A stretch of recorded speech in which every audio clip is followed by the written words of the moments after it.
right, good evening. This is good evening. We're going to get started with our first part of our agenda this evening, which is our public hearing.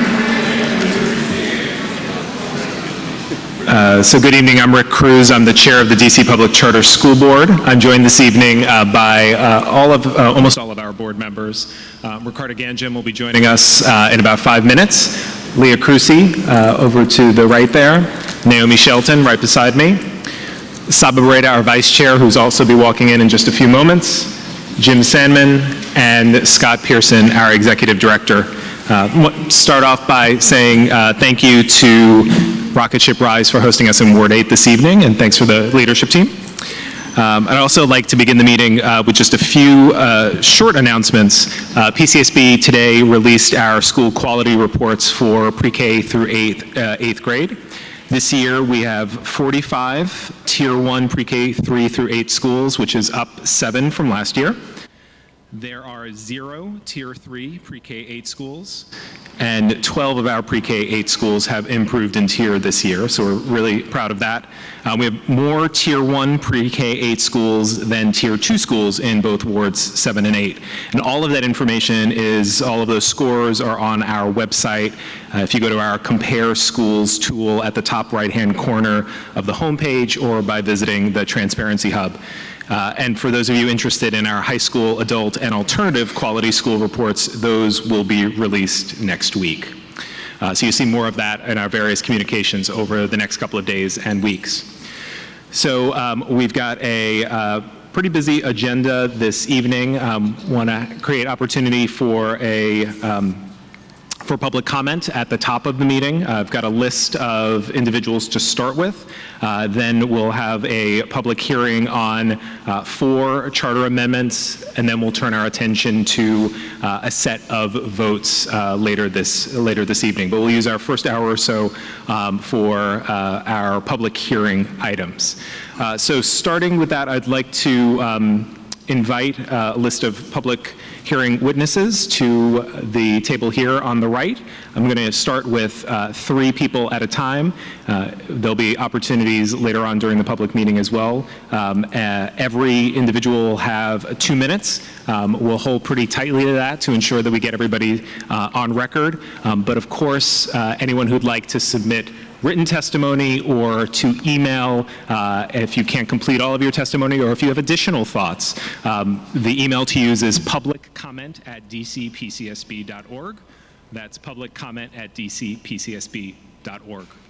So I'll get right to it with our first 3 public hearing witnesses. I have Sarah Woodruff, Candace Scruggs, and Alexis Bumpers. Are those 3 individuals here?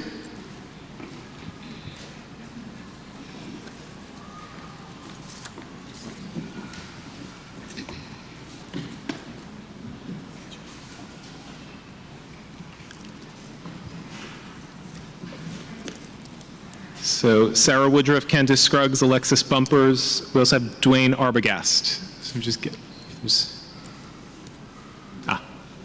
thank you. All right, we'll start with, ma'am, if you want to start first. Start by stating your name, and you have 2 minutes. This is on. There we go. Okay. Hello, my name is Sarah Woodruff. I'm a resident in Ward 8. I live close to the intersection of 16th Street in Frankfort. I'm here today to discuss my concerns about the not formally yet proposed property that DC Prep is in the process of purchasing, expecting to close at the end of December on Frankfort Street. And I want to express my deep concerns and opposition, as I'm not in support of this, and neither are my neighbors. Currently, the distance to my house to Moton Elementary in the front yard is literally that wall. The distance to this proposed location is the equivalent of that back wall.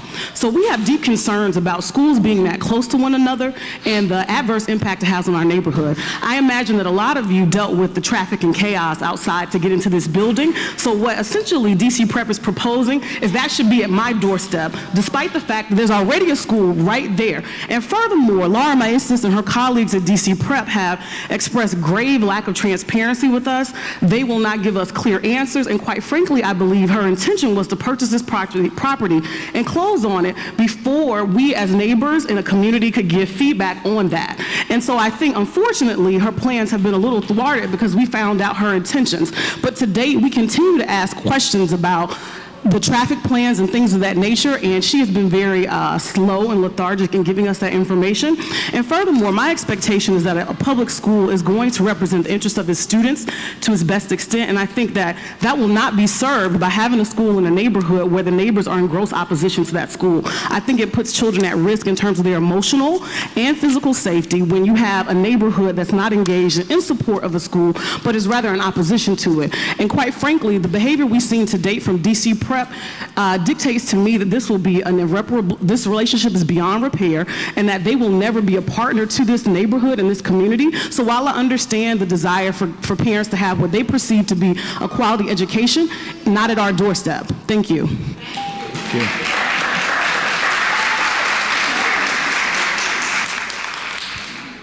Thank you.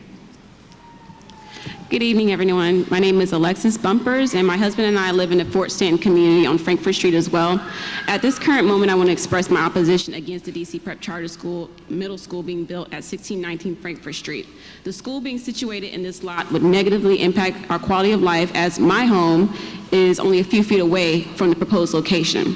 4 of our bedrooms, 2 of which are actual bedrooms, 4 of our windows, 2 of actual bedrooms will be facing the building, which would cause disruptions and interruptions and issues with privacy, security, and safety, as children and other walking traffic will be able to look into our home.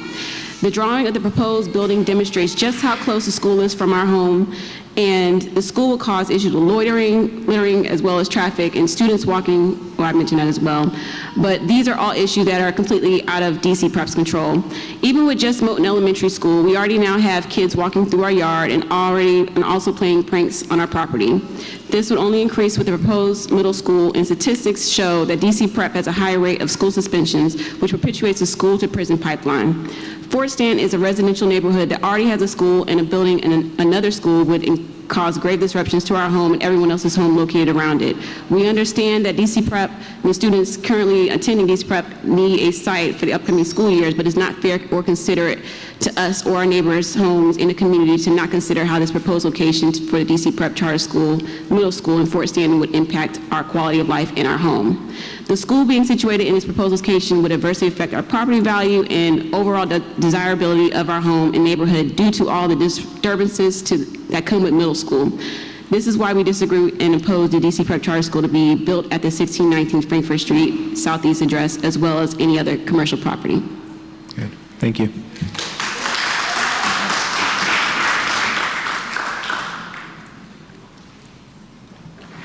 Good evening, Board Chair Cruz and fellow board members. My name is Dwayne Arbogast. I'm Chief of Strategy and Innovation for the Children's Guild. Tonight I'm speaking for the Alternative Accountability Schools as we're working with Public Charter Board to revise the Alternative Accountability Framework. We want to ensure that the AAF supports rigorous and achievable accountability expectations for the significantly at-risk students that we serve. We expect these updates to the AAF will assist our schools in refining our respective charter goals. First, we would really like to thank the Public Charter Board for their willingness to tackle the issues of accountability for schools who serve students with multiple at-risk factors. We sincerely appreciate the staff's commitment and willingness to examine the issues from multiple lenses. It is quite clear that everyone is committed to getting this right. We are especially grateful for the thoughtful engagement of our schools by Aaron Kupferberg, who is leading the AAF working group on behalf of the Public Charter Board. We also appreciate the opportunity to participate as partners in this work. We recognize that this work has national implications as our colleagues across the country are wrestling with these issues. It is your work in the arena of accountability that gives us this national exposure, and we hope to make the most of it. This includes expanding the concept of alternative accountability beyond the high schools. Right now, most of the work is focused at high schools. We would like to expand that. And while there's consensus on the broad goals of the AAF, we would like to make some recommendations about next steps. One is to establish a set of research questions about reliability, validity, and analysis, identify critical data points, model the data sets, and then make recommendations for the goals. Possible research questions could include the role of absenteeism around incarcerated youth and the variability of growth scores for students scoring in the lowest A9s. We plan to keep you informed of this collaborative work. We also invite you to visit our schools and see firsthand the challenges, the opportunities, and the successes we experience every day. Thank you. Okay, thank you. All right. Next, for public witnesses, LaShawn Davis, Princeton Timus, Alexis Hansford, and Sharice Clayton.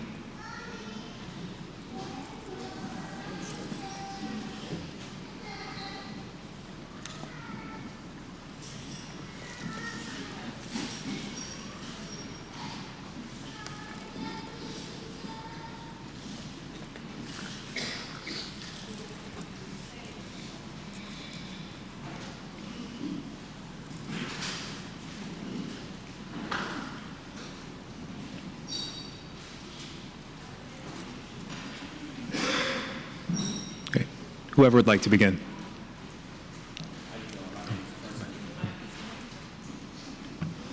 How you doing? My name is Princeton Timus. I'm a fellow parent of DC Prep and a teacher at DC Prep.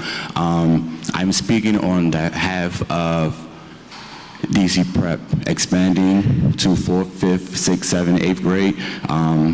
I believe that DC Prep is a great community. So DC Prep since kindergarten, and don't want him to go anywhere else. I'd like him to stay at DC Prep until he graduates from 8th grade. I believe that he has grown tremendously academically and socially. And also, not just him, but the other students that also been there since preschool, that I have been with since preschool, they need a place that they can call home, and consistency is key with our children, especially in Ward 8. They have a lot of changes, and this is something that I do not want, like, change their school. I think that's very important that they stay at the same school until they leave 8th grade and still be with us, you know, even past high school and continuing. I spoke with been speaking with a lot of parents throughout the years. We knew this time would come, and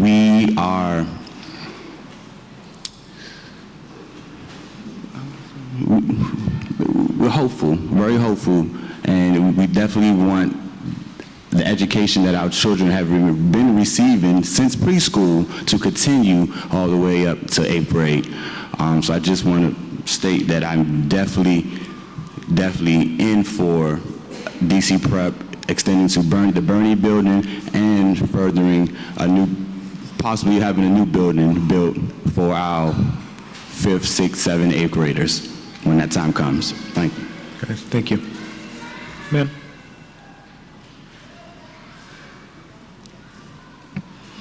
Hello, my name is LaShawn Davis, the parent of a DC Prep student. My daughter has been at DC Prep this is her 5th year now.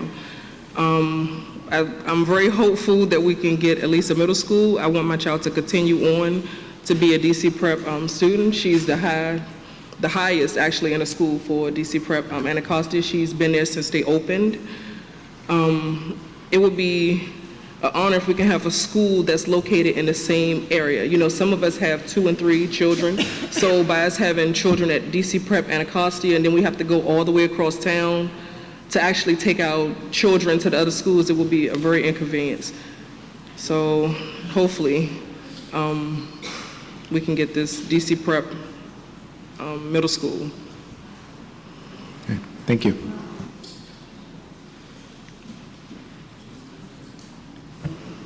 How you doing? My name is Alexis. I'm a parent at DC Prep. I have 2 babies that's attending DC Prep. I actually been with DC Prep since the trailers, and the transition has been wonderful. It's always been a great experience. Today is my first time being here, so it's just more than a business. This is kids' futures, and I know being able to service a child as a whole. That's what DC Prep it does. Test scores, when you guys say kids will do things in the neighborhood, you know, it starts at an elementary school, and we are going to transition to do that at the middle school all the way through adulthood, hopefully. Thank you. Thank you. Thank you. So I wanted to, thank you. So thank you to those who came out in support of DC Prep, their expansion to middle school, and the proposal that we're taking up this evening around the Bernie building. Also, thank you to the community members who've come out with real concerns about a proposed additional site or substitute site. So DC Prep will be up in just a bit, and we'll ask them to speak to both issues this evening. We'll have public comment opportunity at other times across the evening, but I would take a few moments if there are others who would like to offer up public testimony. We have a few moments that we can offer that up. So let me just maybe get the first 5 individuals who'd like to come up. That would be great. We'll get to all of you. So we'll give you as many as there are seats, and then I'll call up the next 5. Great. And again, name and organization that you're with, if that's appropriate, and you'll each have 2 moments, 2 minutes. Hello, my name is Rashad Bumpers, and I'm speaking on behalf of the Fort Stanton Civic Association, as well as a resident. My house is 1605 Frankfurt Street, and to give you kind of visual, if I'm my house, DC Prep will be right where she's sitting right here. So as my wife spoke earlier, currently there are kids actually walking through the alleyway and across our front yard and playing pranks on our door. Also, we had a community meeting with the CEO, Laura Masis, with our ANC, Darrell Gaston, as well as other residents. And here's a list of the issues that we have. DC Prep entered into the contract with the current property owner before even any community outreach was done. The proposed property is currently, well, the neighborhood is mostly residential with the exception of Moton. And the DC Prep presenter could not list any of, or provide a list of the other properties that were proposed in addition to the Fort Stanton location. She vehemently concerned that she was only concerned with the needs of her students and not the community at large. The building of the school would contribute to traffic, as we all saw today trying to get in here. The immediate ANCs that are directly affected, Darrell Gaston and Charles Wilson, have both opposed the school. There are currently 2 public middle schools and 5 charter schools within half a mile of this location. Also, too, we have written a letter to the city council, to other city officials as well, and they are in support of the neighborhood and opposing this proposed location. I just think that I'm just not very happy with how DC Prep conducted themselves and, you know, buy a property, close on the property, and say, hey, community, we're here, how can we be a good neighbor? I think that's just not operating in good faith. Thank you. Thank you, sir.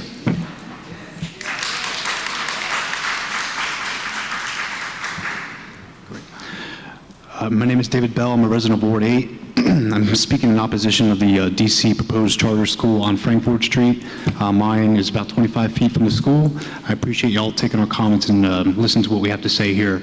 Tensions are higher, so are our emotions, so thank you. I'm actually the current Director of Government Relations for the American Traffic Safety Services Association. In 2018, according to NHTSA, 36,650 men, women, and children died on our nation's roads. Of these deaths, pedestrian and cyclist deaths rose by more than 10% from 2017 to 2018. These are the highest levels that they experienced in 30 years, and these are preventable deaths. In the addition of another school to accommodate over 400 children, staff, and parents in less than a mile radius, as Rashad mentioned, would increase these numbers, traffic congestion, fatalities, injuries significantly. The issue is real, and we all saw it outside today getting in. Taxation is another issue I'd like to speak of. The entire project will cost the taxpayer approximately $24 million. All of the proposed land is $1.2 million. For 2019 fiscal year, the cost per student and the faculty allowance is $3,335. If you extrapolate that, that's $1.5 million in facility allowances alone each year just to accommodate 450 students. Pretty stifling numbers. DC Prep has also repeatedly to decline and provide teacher salary data to the board itself. We looked at their 990 forms. You will notice that somebody mentioned that this isn't a business. Well, quite frankly, it is. The pockets are being lined of the teachers in a range of $135,000 to $215,000 in taxpayer money. DC Prep has expressed 3 principles as it relates to their goals. 1, identify a property at low cost, find a sizable land, and 3, proximity of the previous locations. As you can see, none of the goals I listed include any of the safety of the students, a financially intelligent use of taxpayer money, or ensuring that their efforts benefit the community as a whole. I urge you to not build 25 feet my house. I thank you for your time. Thank you, sir.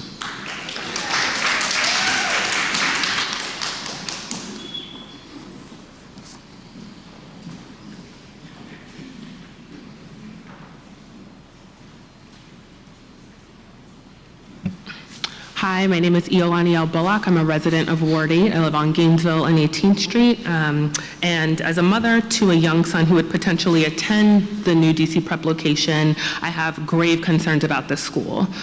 It does not seem that it is meant for the community, but it is meant for the current students that would be transferred in. And so based on what the CEO has told us in a few different meetings, you would literally be transferring your classes of students there. Therefore, the residents that actually live there would not be able to send their kids or enroll them in the school, which is a huge issue, especially if our taxpayer dollars are paying for this. Additionally, I'm really concerned with the alarmingly high suspension rate of DC Prep, which has garnered attention of the PCSB previously. Suspension has a direct correlation to the school-to-prison pipeline, according to a comprehensive study conducted by Texas A&M University's Public Policy Research Institute and the Council of State Governments Justice Center. As a mother to a Black boy, this definitely alarms me if this is not being addressed in their current operations and current operating statuses. Again, I am not seeing a benefit to the children of the community in which the location will actually be held. Finally, I'd also like to say that the CEO mentioned that there were 30 locations, potential locations for this building and for this property, and we have not heard of any of them other than the one in our neighborhood. And we would like more transparency. The lack of transparency is alarming, especially if there are issues with students in our neighborhood. If the CEO doesn't even know what's going on and can't give us information, how can we trust that if there's an issue that arises, we'll be able to work with her hand in hand in order to address it?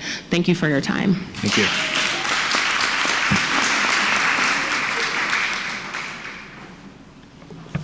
Hi, my name is Stephanie Bell, and I speak to you tonight in opposition of the DC Prep proposed school location at 1619 Frankfurt Street. You may be confused as the proposal in front of you is for the Bernie location. That is because DC Prep has not yet submitted an application for this school, despite the fact that they will complete their purchase as of December 2nd. Whenever DC Prep does deign to submit an application to amend their charter, you will ask them in question 7 to tell you about the outreach to the community. If DC Prep answers that question in any way to indicate they have provided any community outreach, they are lying. As a neighbor living 25 feet away from this proposed building, there is zero outreach from the school.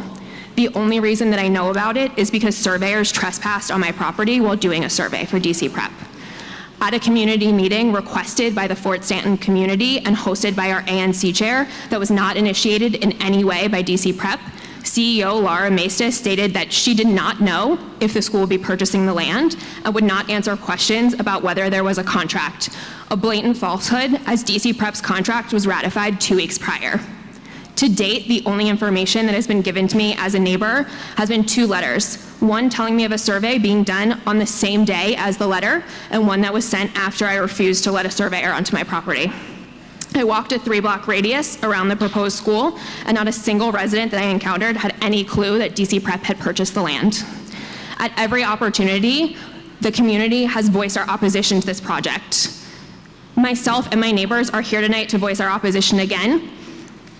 DC Prep has hoped to complete their $1.2 million purchase of the land before the community had an opportunity to object, and without applying for an amendment to their charter, hoping that they would be so far along in the process that you would simply rubber stamp their application. They've tried to rob the community of our agency and this board of their duty to serve their mission. As such, I would urge that you vote not to approve their application for the Frankfurt Street location. Thank you. Thank you.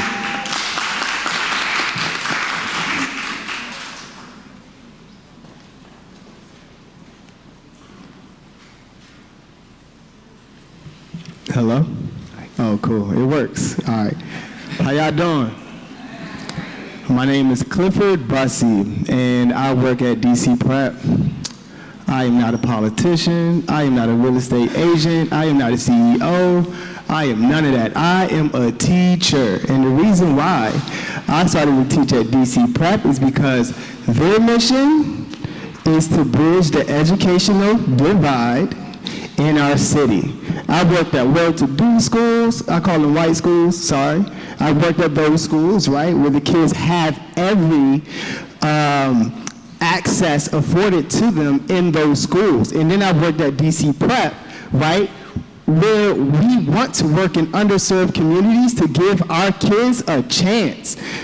When I started working there, not only did we have a principal and did we have a dean, but we also had an early childhood principal. We also had an early childhood dean of students. We also have a special ed coordinator. We also have dedicated aides. In my classroom today, it's me, a co-teacher, and 2 dedicated aides for our children because we have an inclusion classroom. So the kids in our school, in the special ed department, have a higher chance of success upon graduation by being in our community.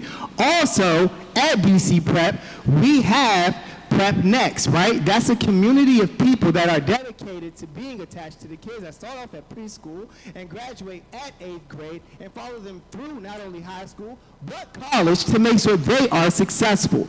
I know because I came from an underserved community where I did not have that support. And I had to learn how to make it in this society. I currently live in a house with 2 white males that own a house that I live in, and I don't know how to do that because I did not have that education. At DC Prep, that's what I'm working to do. That's what DC Prep is working to do. I truly, truly appreciate you all hearing us out. I appreciate your signs because that means you believe in something. I respect your space, but I know for a fact that when I have children, they're going to DC Prep, and I plan on teaching at DC Prep for as long as I can. Thank you. Thank you.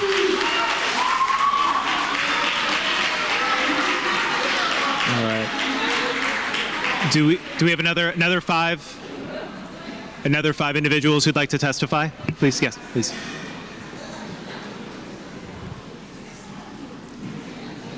Thank you.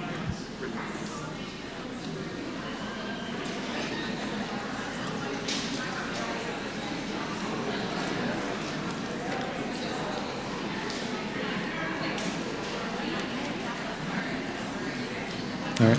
You'd like to begin, ma'am? Yes. Yeah. Just make sure the mic is on. My name is Glenda Bia, and I've been in Ward 7, Ward 8. I've lived there all my life, and I'm speaking on behalf of DC Prep. My daughter has been at DC, she was at DC Prep in the Edgewood community in 2006 is when she started. She is now a senior at Bowie State University. DC Prep has been in her life since 2006, and they are still following her today. As he spoke, she's a part of the DC Prep Next. And I want to say that they have been tremendous. Without them, I don't even know how I would have gotten through a whole bunch of different things, how she would have got through her college, how I would have got through figuring out college, or how I would have got figuring out high school. I paid for her high school education. I paid a college education for her high school. She went to Elizabeth Seton, but DC Prep helped me do that. They've been following her throughout all of this. I have 2 other children who were DC students from public school, but they didn't get this experience. They didn't get any of that. I took them through public school first, then I had to pay for private school with those kids first. I have a 36-year-old and a 29-year-old that I wish had DC Prep experience. I wish they had that first. This school being in this neighborhood in Ward 8, you're going to miss. You're not letting them be a part of this, your children will miss out on the opportunity. You have no idea what you will be missing out on. Very unique. You have no idea what you will be missing out on. That's all I have to say. Thank you.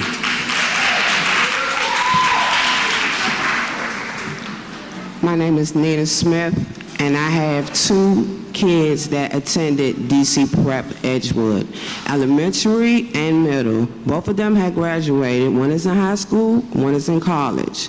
My son has ADHD, and from the day we diagnosed him through DC Prep at 2nd grade, they have given him everything he needed to be successful through elementary school and middle school, and now he's going through it through high school. I love DC Prep. I'm here to represent DC Prep. Although both of my kids have graduated from DC Prep is a good charter school. Not just DC Prep, a lot of the charter schools are actually good charter schools. I used to commute from all the way from Southeast to Northeast every day for the past 9 years to make sure that my kids got the education I felt that DC Prep was giving them and all the things that they teach them. I understand you all's concern as homeowners, but I'm telling you, DC Prep is a good charter school for our kids over here in Ward 7 and Ward 8. Thank you. Thank you.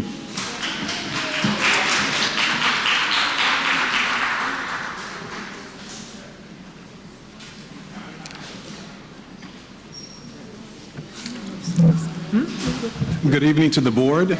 My name is Darrell Gaston. I'm the Advisory Neighborhood Commissioner for 8B04, which covered the planned permanent site for DC Prep Middle School. I want you to ponder on the percentages of 30% and 70%. While you're thinking of those numbers, this means that 30% of all students in charter schools are on grade level or have met expectations on the 2019 PARCC test in English and or math. This means that 70% of all charter school students are not on grade level. The hard reality is that their educators are failing 32,934 students in Washington, D.C. And who are those educators? The D.C. Public Charter Schools, LEAs, such as DC Prep, who is chartered and authorized by this board to educate our students. While we are all not teaching our students the same, this board has the responsibility to honestly look at the entire picture before issuing any new charter permits, especially for charters who are already authorized by this board. But why authorize a middle school in Ward 8 by a charter who currently suspends nearly 15% of their students? At both DC Prep middle schools, almost half of their students are at grade level or below. At DC Prep Benny Middle School, only 39% of their students are career and college ready in math, and 46% are college and career ready in English. That means more than half of their kids at their middle school are not on grade level, so why reward them with a new school? Let's look at DC Prep Edgewood Elementary Campus. 40% of their school population is college and career ready in English, and 52% are college and career ready in math. But when it comes to predicting future educational success, 41% of their students are college and career ready and will graduate on time. This means that 59%, more than half of their students, are predicted not to be college or career ready or on grade level anytime soon. So again, I ask, why would you reward them with a new school? Suspension rates at DC Prep are still high, and because of their last application raised severe concerns about their high suspension rates, I wonder if these numbers are real numbers or have been altered to improve data in order to get a new school. At DC Prep BMC campus, nearly 15% of all their kids were suspended during the 2017 and 2018 2018 school year, and roughly 15% of all students at their DC Prep Edgewood Middle School campus have been suspended as well for the same school year. The DC Public Charter Board took issue with high suspension rates, and I trust and I say nearly 15% is still high and deserve more considerable attention. When we look at the Anacostia Education Campus, nearly 3% of their parents made mid-year withdrawals. The question is, was it voluntarily or was it forced removal to keep their expulsion rate at 0%? We cannot keep issuing new charter authorizers without addressing the failed policies of the current local education agencies who are not educating our youth. But more troublesome is 40% of teachers left Anacostia Education Campus last school year. This is beyond disturbing. 40% of their teachers left their school. And according to their audit, only 40% of their school population for DC Prep as a whole meet level 4 are on grade level. So when you look at the entire picture of DC Prep, 60% of their kids are not being educated adequately and are not on grade level. And so when we talk about this particular school, let's not give them another charter, whether it's on Frankfort or Bernie, until they educate what they currently have readily available. And it's not hard to be a tier 1 school when you kick 4th and 5th graders out of an elementary school and put them in a middle school so that you can screw numbers. And 98% of the pre-K and kindergarten kids who took the MAP assessment failed by the time they reached 2nd grade. So meaning half of the 98% of the kids who took a test in 2nd grade, only 46% of them actually was on grade level. And before we give them a middle school, let's wait till their current 3rd graders who take the park this spring to decide how they do. Because what we know is that their Brooklyn education campus, only 45% of their 3rd graders are on grade level. When we look at Edgewood, only 43% of their 3rd graders are on grade level. And when you look at the important numbers, like 8th grade in their middle schools, only 38% are on grade level in math, and 45% is on grade level in English. So while we're looking at real numbers, while my neighbors have concern about loitering, littering, traffic, I'm looking at their academic performance, and their past performance is not good enough for Ward 8. And we can't keep putting schools on every vacant lot that we have because it's a matter of right. And let's hold DC Prep accountable for not educating the kids that they have now before we award them with another 450. Thank you.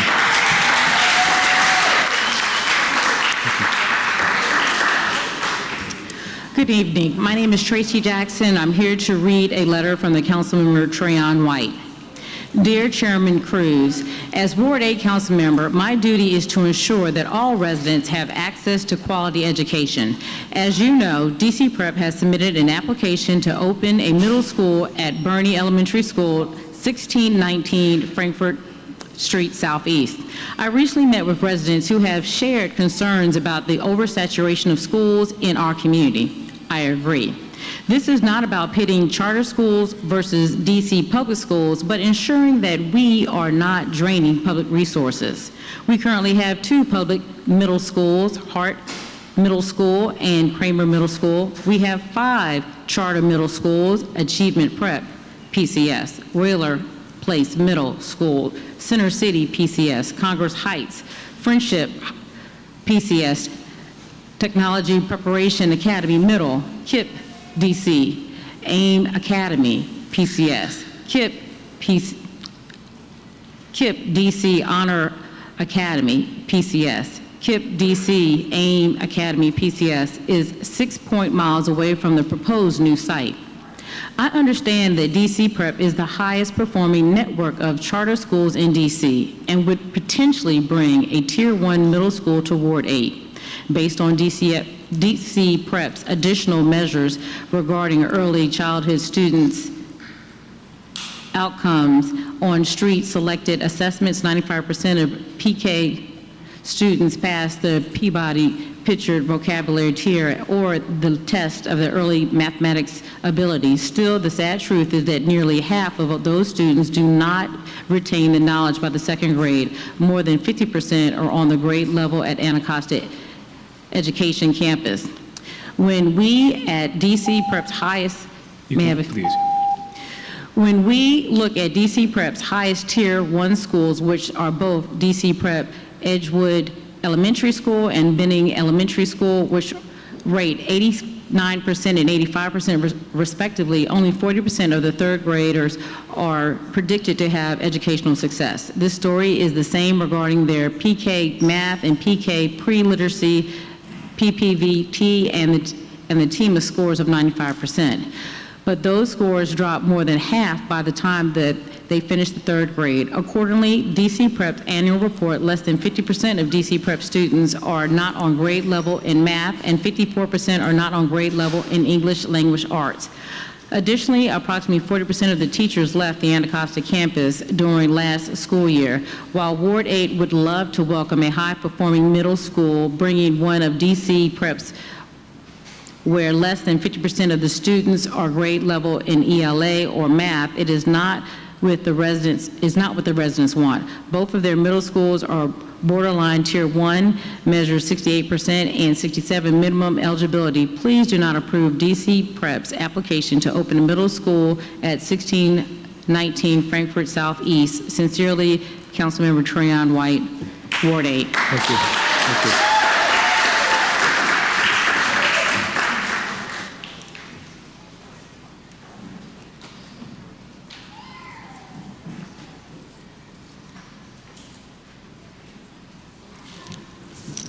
Good afternoon, good evening. My name is Jaleesa Matthews. I am the Dean of Students at Anacostia Elementary School. Our students deserve a quality education. That's what we've promised, that's what we're providing, and that's what we have to continue past this school year. We are backing our families. They want AMC. Our students deserve AMC, and our scores received today let us know that we are capable and up for the task. Our families and students believe in what we have provided for them thus far. Extending to AMC means that we can follow our children past third grade, we can follow them past 8th grade, we can follow them past 12th grade and into college. I am not dismissing what the community members have to say, but I cannot and will not dismiss what my families and my students want, what they deserve, and what they need. Transparency. This is my transparency.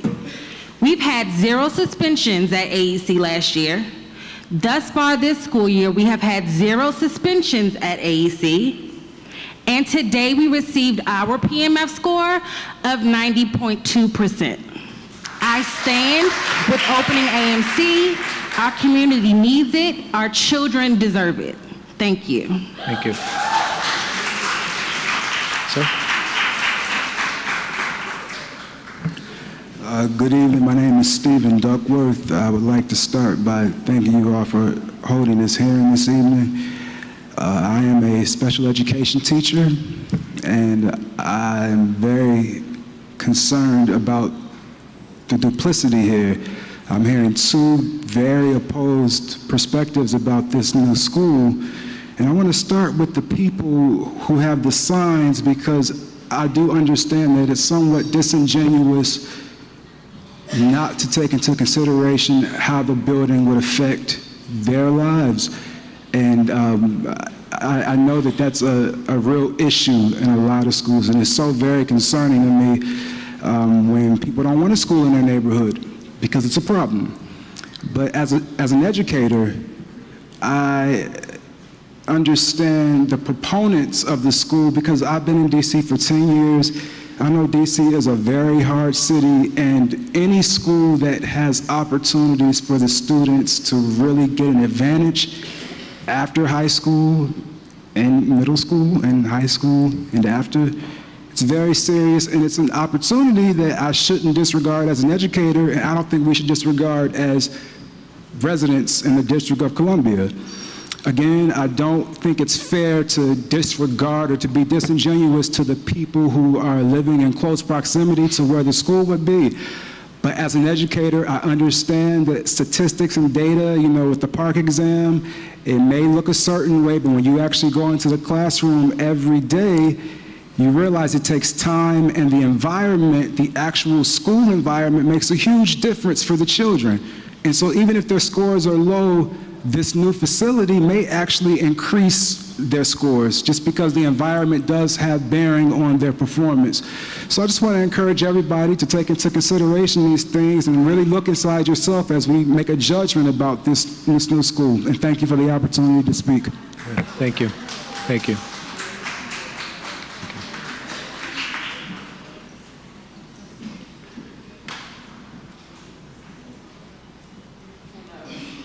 Oh, you press the button. What does button? It's Andrea, and I'm not about DC Prep. I'm on Rocket Ship. I'm talking about them. I do love the school. My kids been here for 4 years since they've been open. But I have a major concern on something that happened about 3 weeks that I feel like have not been put to, recommendation of doing what's supposed to be done. My kid was in aftercare. The school was closed that Friday. And basically I'm hearing 6 different stories that a guy came up here that did not have a kid to come to the school and was about to walk out with both of my kids. Like I said, I heard 6 different stories from 6 different people. I don't know what to believe. And I was thinking that this was a reason to get better in schools and things to be better with the kids being taken care of more. And right now, I feel like I've been, in a way, thrown under the bus because I don't feel like my situation has been taken care of. I didn't say that I was been getting a meeting for 2 weeks now, and this is going on the 3rd week, and I have not got that meeting yet.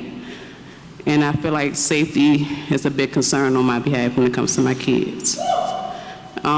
The guy that came up to the school was a child molester. He did this at another Maryland school.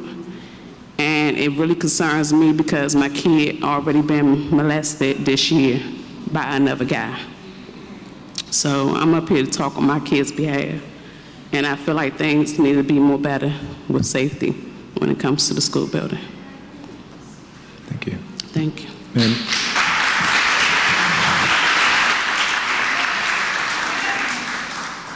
Ma'am, before you, I just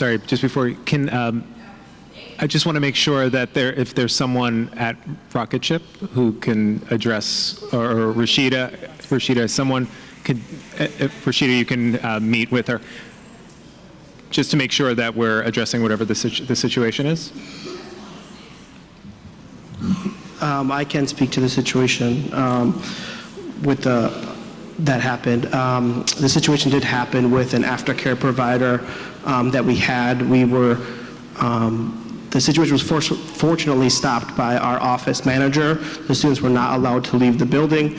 The individual was arrested, and he's currently being prosecuted. There was actually a hearing today, so the child did not leave the premise, but mom is 100% right. We have to do a strong job of making sure children are safe. That's our first response. This situation, our aftercare provider did not follow appropriate procedures. And we were lucky that a staff member did stop the situation, contact our resource officer, and the gentleman was arrested on site. So that's how we handle it. I clearly need to do some initial follow-up with Ms. Rouse, or with Ms. Joyner, to address the situation. Thank you, and let's just, if we could just make sure that we close this out with our staff as well so we can understand what the sort of final resolution is here and anything that you'll be doing differently Absolutely. moving forward. Great. Thank you. Thank you, ma'am. So one last round of public comment for anyone. I believe there's at least one individual who'd like to join us at the dais. And then we'll move on to inviting some of our staff up to share some of the public hearing items. Ma'am. Good afternoon. I thank you for the opportunity to speak before you. I am a resident of Ward 8, and my home, let's say, is Center Court, and when I come out to my back porch, the school will be the wall there. And just listening to all of the various comments that have been stated, and I think the last gentleman that just spoke with regards to a new facility, I know when we did have the meeting in our community, and one of the things that I had recommended was, and I don't know if it's even been considered, that there is a school that sits behind Moulton Elementary Schools, which used to be Wilkerson, and that facility is vacant, and we were wondering if that is a location that you would consider placing it, because it is a school zone, it's set up, whereas if you place it on Frankfurt Street, and just coming up here today and looking at all of the chaos that was going on, where there was a young lady, because I had recorded it, who got out of her car, left her hazards on in the middle of the street. All of the other cars were in the center of the street, and no one could move. So just thinking about our community, it's already tight space because you have apartment buildings where you have residents parked on both sides, homeowners parked on the other side. So it just would not be conducive. And I am a very strong proponent of education. I am a product of the DC public school system. And living there I did go to Moulton, and believe it or not, and I understand parents, as a parent, I wouldn't want to have to travel all across town to take my children to different locations. But sometimes when you're trying to get your child where you want them to be, sometimes you have to do that, and sometimes it's not going to always be easy. But what's in the best interest of that child, I think that's what you have to do. I mean, as a product of the DC Public School, I went to Moulton, but I traveled across town to go to Shaw Junior High School, and then I went on to Dunbar. So, and after that, I went on, of course, I am a college graduate, getting ready to work on my doctorate at Harvard. So I just think that, with the parents, I understand, because I am a proponent, and I do want the best for all children, and because it's what they need. But I just think that with the school, I do not think that it'll be conducive for our neighborhood, and I just think that you really should consider that, and also consider the suggestion of taking over Wilkerson or considering it as another location versus the Frankfurt Street location, because I think that it will work to your benefit. Thank you, ma'am. Thank you. Ma'am, I just want to thank you for suggesting that. It wasn't something that had been on our radar, and I'm actually reaching out to the deputy mayor right now. First of all. Hello, good morning. My name is Nelson. I'm a resident of Ward 8. Just wanted to share with you my experience. I moved to DC area around 15 years ago, and during that time it wasn't popular, it wasn't even considered an idea to raise a family in DC, and one of the main concerns was finding education. It was something everyone told me not, you don't want to move to DC, the schools are not the best schools, and I decided to stay. I didn't feel like it was necessary to have my family move out of the ward just for schools, and DC Prep provided an alternate, and I've been happy ever since. And I also think, just to respond to the comments, that in other wards, the parents and the families, they have options. They have several options. In Ward 8, I'm not sure why we shouldn't be given the same opportunity. It's not fair to have our families have to take our kids across town to a different ward to what we find is quality education. Why can't we live in our community, go to schools? I understand everyone's concerns. I'm a homeowner in Ward 8 too. I understand the value of property value, but families are not going to want to move to an area where they feel like they can't have options for their kids to have education. So, thank you, sir. Thank you. All right. So I'm going to ask our staff to go up to present some of the charter amendments, including the DC Prep one.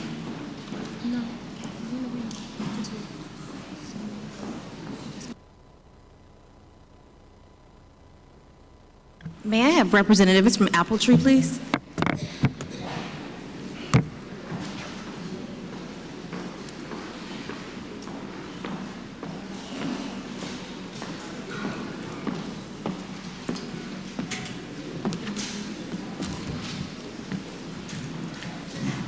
Push the button, go ahead and introduce yourselves. Good evening, I'm Jamie Miles, the Executive Director and Chief of Schools for Apple Tree. Morning, good afternoon, good evening, I'm sorry, confused. I'm Jack McCarthy, and I'm the board chair. Hi, everyone. I'm Dwight Crawford, Chief Operating Officer for Appletree.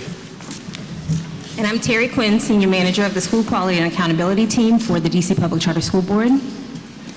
This is a public hearing to discuss Appletree Early Learning Public Charter School's amendment request. First, to relocate its Appletree Southwest campus to a new location effective for school year 2020-2021 at 475 School Street Southwest.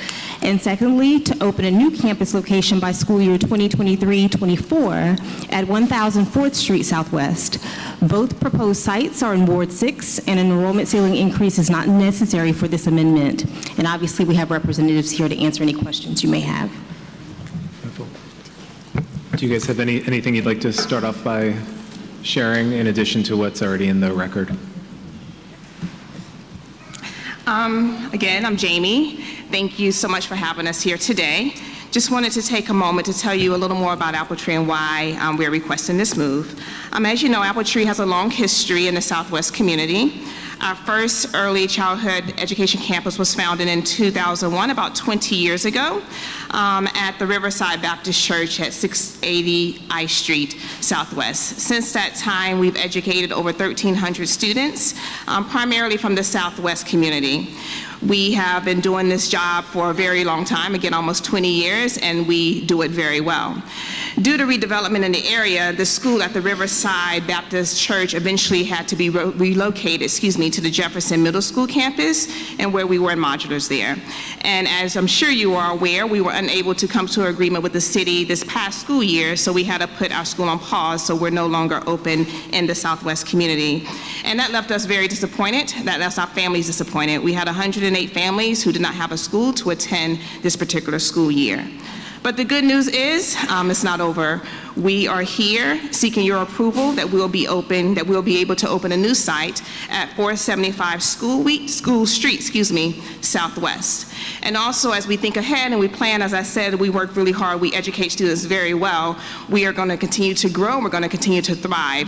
And we're hoping that within the next 3 to 4 years, we'll be able to open an additional site at 1000 4th Street Southwest. But first, starting with the School Street location, we'll be co-tenants with another charter school. Appletree will be on the lower level, and the other school will be on the other floors, remaining floors in that building. It's going to be a complete renovation of the building, so a bright, welcoming, warm environment to welcome our earliest learners into a building. Speaking of the location at 1000 4th Street, again, this is years to come, but we're planning ahead and we're thinking ahead. This is our waterfront station, and we're in an agreement with P.N. Hoffman. Most of the building will be residential, and Appletree schools will be on the ground floor, along with some other retail uses. And like School Street, again, it will be a wonderful development. A wonderful school will be bright, open, and welcoming for the students. We are excited by the opportunity to open and run both schools. As I mentioned earlier, we have a history of operating schools, not only just operating them, we are Tier 1 schools, and we operate them, and we want to continue to do that for years to come. And we know with this increase in being able to open 2 additional schools, we'll be able to continue to grow and meet the needs of the students and the families in the Southwest community. We know parents and students will take great delight and pride in being able to walk into 2 brand new school buildings, one next year and one in future years. Again, thank you very much for your time. Okay. I'll take any questions that you may have. Thank you. We'll open it up to our board. Good evening. I'm a proud resident of Ward 6, live right there at the Waterfront Metro, so I appreciate hearing that you all are thinking ahead in terms of location. Can you, for the good of the group, just walk through the community engagement that you've done so far, and what has been the community in Ward 6 response to the engagement that you've had? So first, we reached out to our ANC commissioners when just making them aware of going into the community and reopening and reestablishing ourselves in the community.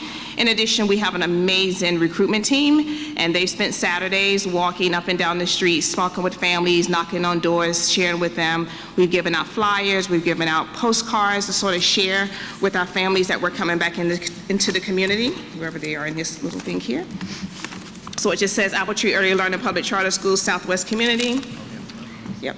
And we ask that the families show their support, sign off on those, as well as we have signature cards that we've received. So we have about 300, a little over 300, 350 of residents who are interested in returning to the Southwest community or being a part of our expansion in the Southwest community.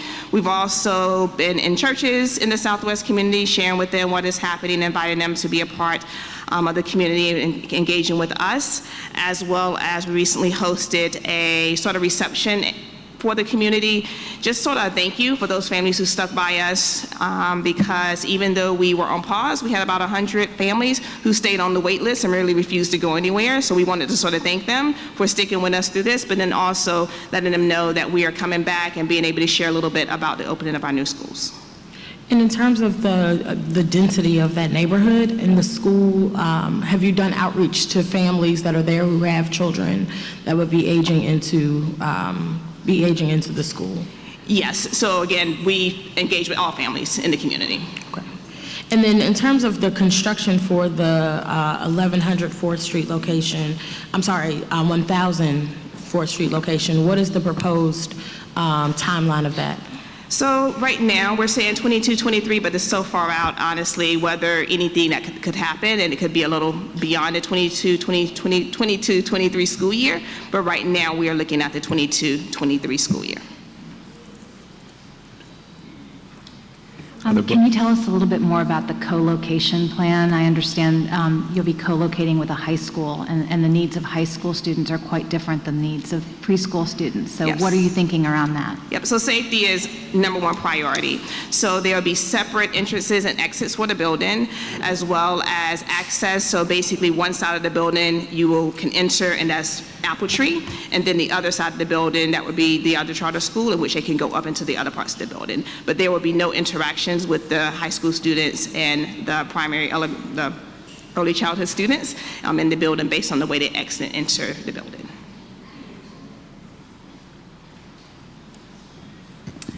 In terms of the growing need you see for early childhood seats in Ward 4, can you just talk about the analysis that you've done there that gives you evidence that that's correct? Yeah. So one, just started with the families that we've talked to and looking at our waiting list and the number of families we constantly enroll at our Southwest in our community, but also the Deputy Mayor of Education, his facilities plan that he's released, the mayor's plan that they've released over the city.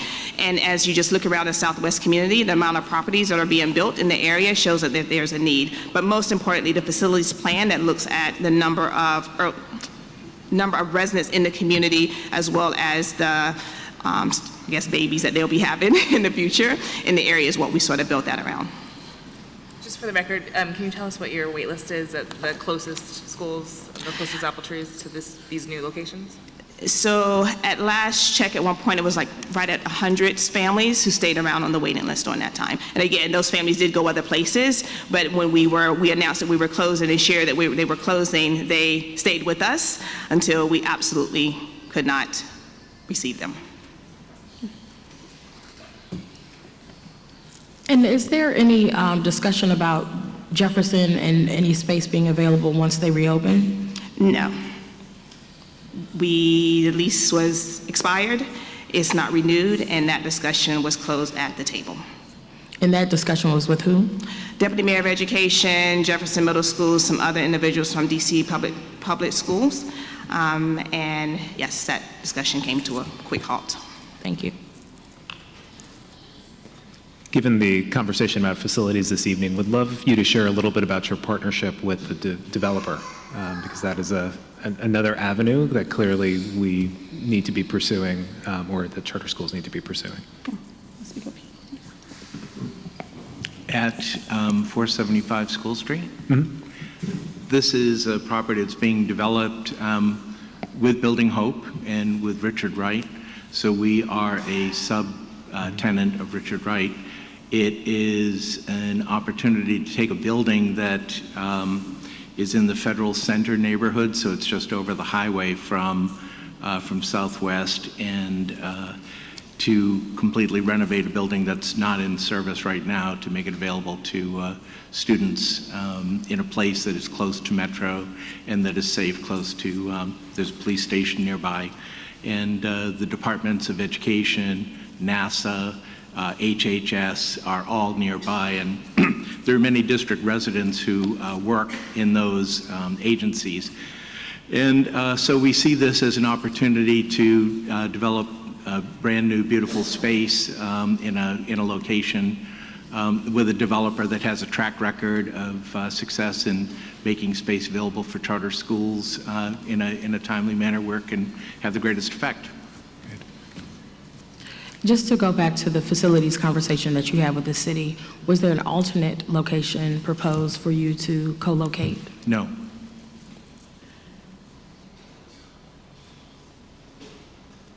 Any other questions from the board?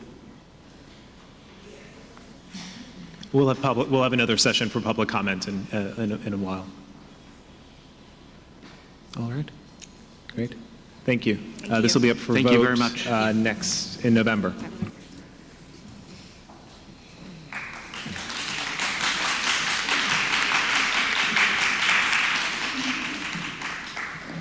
May I have representatives from DC Prep, please?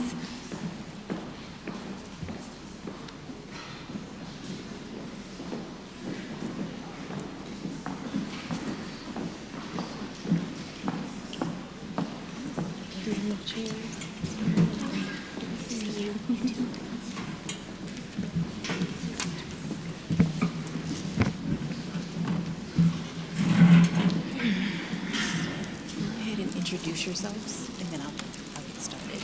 Great, thank you. 1 second. And just make sure that light goes on, that you push the button. Great.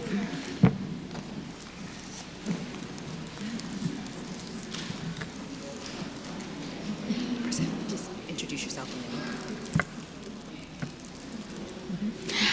Good evening, I'm Laura Maestas, and I'm the CEO of DC Prep. I'm Nicole Davey. I am a board member at DC Prep, as well as a parent and resident of Ward 8. Niels Ribeiro-Yomofio. I am the Chief of Staff at DC Prep. Emily Lawson, founder and former CEO. And member of the board of DC Prep. This is a public hearing to discuss DC Preparatory Public Charter Schools amendment request to open its previously authorized 6th campus, DC Prep Anacostia Middle School, at 2501 Martin Luther King Jr. Avenue Southeast in Ward 8, effective for school year 2020-2021.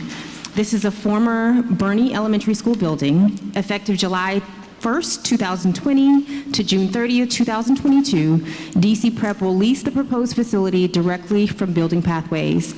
In school year 2020-2021, DC Prep Anacostia Middle School will educate approximately 81 students in 4th grade, and in school year 2021-22, the school will educate about 150 students in 4th and 5th grade.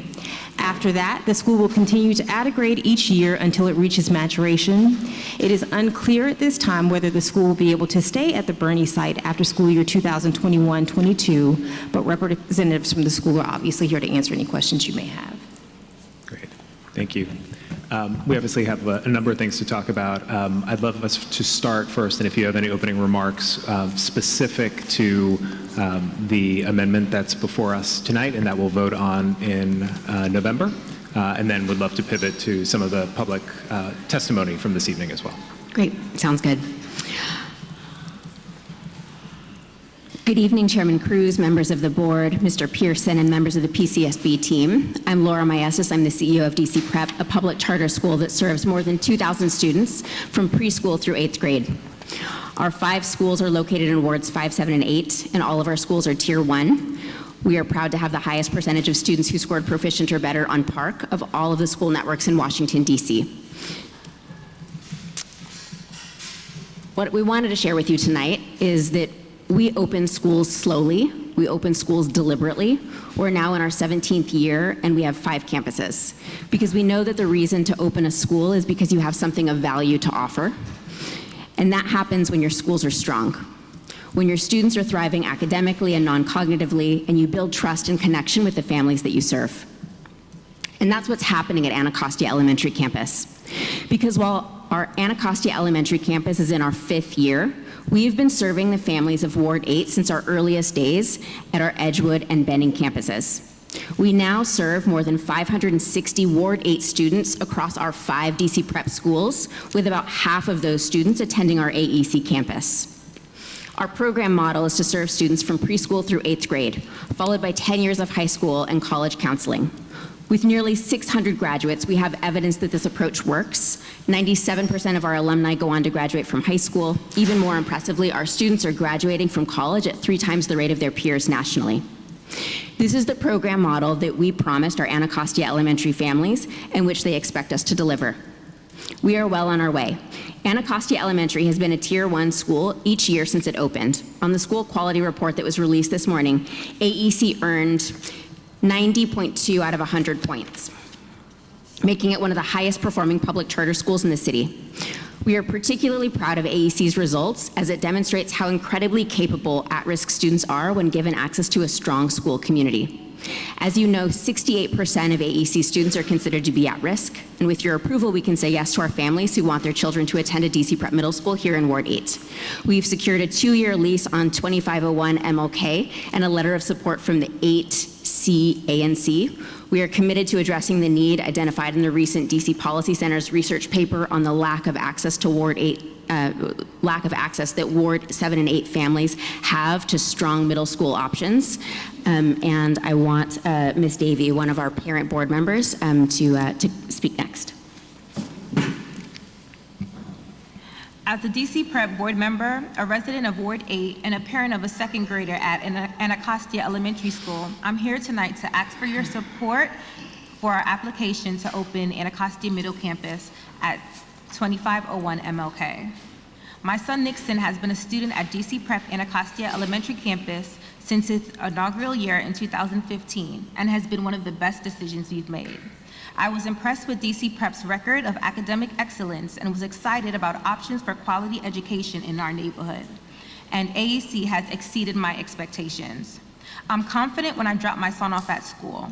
I know he's safe, that he's surrounded by caring, dedicated staff, challenged with the rigorous curriculum, and where developing socially and emotionally is just as important as academic growth. It is evident in the skills my son possesses and the progress made over the years. How he speaks and listens to others, how he perseveres, how he advocates for himself, how he contributes to group activities, and his ability to manage his emotions. I believe the Public Charter School Board should approve our application to open AMC to help fulfill the promise made to us parents by DC Prep. Help us keep our children in a familiar environment where the expectations are known, where a strong community has been built, where our kids thrive. Please allow our children to attend a school with proven results in our neighborhood of Anacostia. As a public charter school network, we don't have access to city-owned school buildings. Finding a building, or the space to build one, is incredibly time-consuming and challenging and has the potential to introduce challenging community dynamics. Even people who are supportive of strong schools may not always want a strong school to be located in a particular place. Given that, and the fact that schools should and must be part of a larger community, I want to speak directly to the importance of community engagement and community support. The application that we're asking you to consider tonight focuses on 2501 MLK Jr. Avenue Southeast. If approved, we would open Anacostia Middle Campus in the basement of that school in space that is not being used by Excel for 2 years. As I shared in my opening statement, we have served Ward 8 families from our earliest days as a single-site school.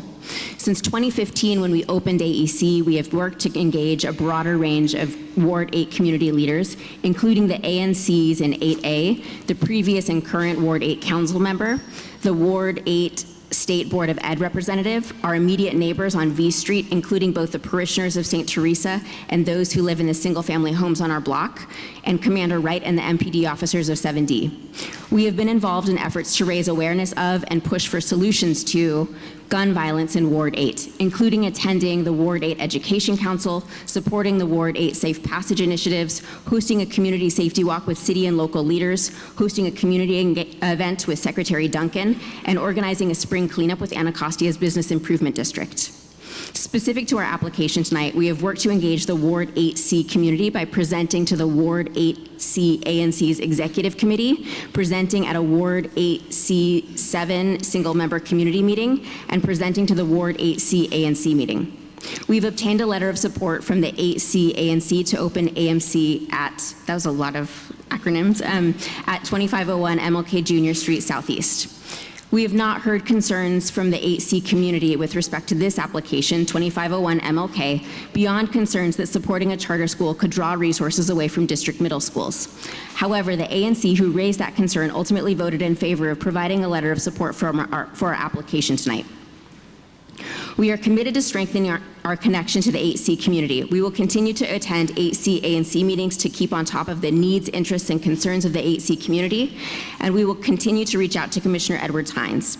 We know that engaging the community in the immediate vicinity of the school is complicated by the state of the transition the Berry Farms community is experiencing, but we hope that outreach to some of the nearby congregations, like Matthews Memorial, will help us to form strong and lasting partnerships with the community.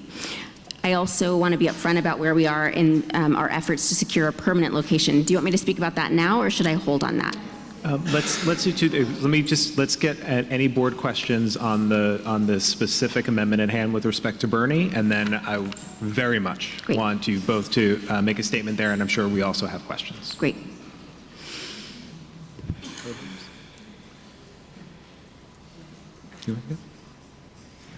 Good evening. Good evening. Sorry. Good evening. So I was going to go into the series of questions that I generally ask about community engagement, but clearly based on the outreach that we've heard here tonight and the emails that we've received and conversations that we've had and other ways and forms that people have engaged with us, we know that the community engagement in terms of the issue that is not up for discussion tonight in terms of what we are going to vote on next month, but what will be discussed is an issue. We know that. So my question to you tonight would be in relation to, and I'm going to actually pivot once you give the response, but pivot to the larger issue that we're seeing play out here. My question to you is, you've had the contact with the ANC in relation to Bernie. In terms of the engagement that you've had so far with the residents who are at the new construction at Frankfurt. Is that the right street? Yep. Frankfurt. Yep. Can you very briefly, or if anyone else on the team can very briefly speak to some of the issues that were brought up tonight, and we can talk about the outcomes, et cetera. I would love to have some feedback on that as well. But in terms of what has transpired in the last 2 months, if you could just give a brief overview of what that engagement has looked like, what the concerns that were brought up here tonight, but also to any other concerns or questions that have been brought up in other exchanges. Sure.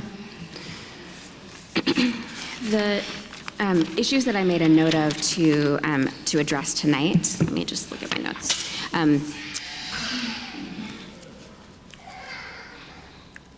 There are issues regarding traffic, regarding parking, regarding litter, regarding loitering, communication with us, and whether or not people are feeling heard and that their concerns are being addressed. The fact that we would be locating the school close in physical proximity to the neighbors. Then there were other concerns about whether we've been upfront about whether we have closed on the property. There are concerns about whether we would be able to be located somewhere else.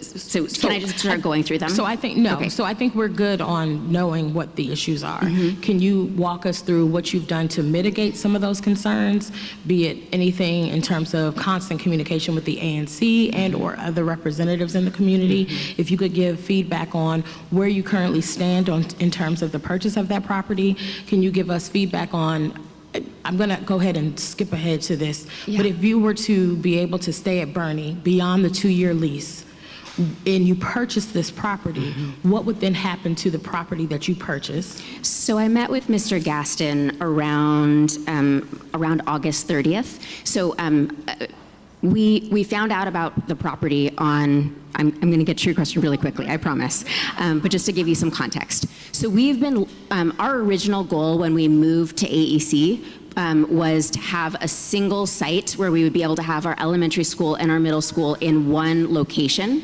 and that was not, we were not able to do that.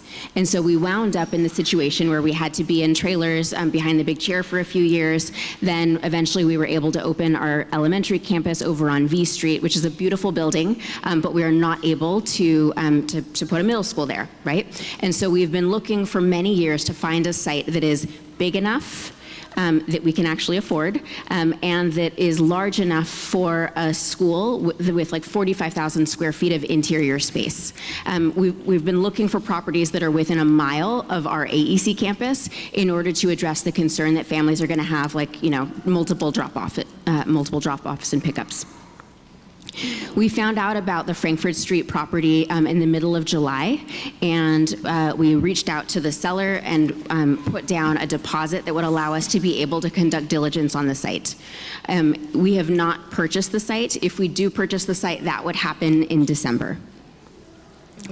When you say if you were to purchase the site, have you already entered an agreement and you would be closing in December, or you would be moving forward with the option you would be moving forward with purchasing the property in December?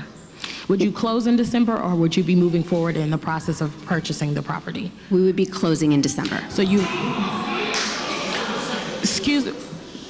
ladies and gentlemen, because I appreciate everyone being so respectful tonight.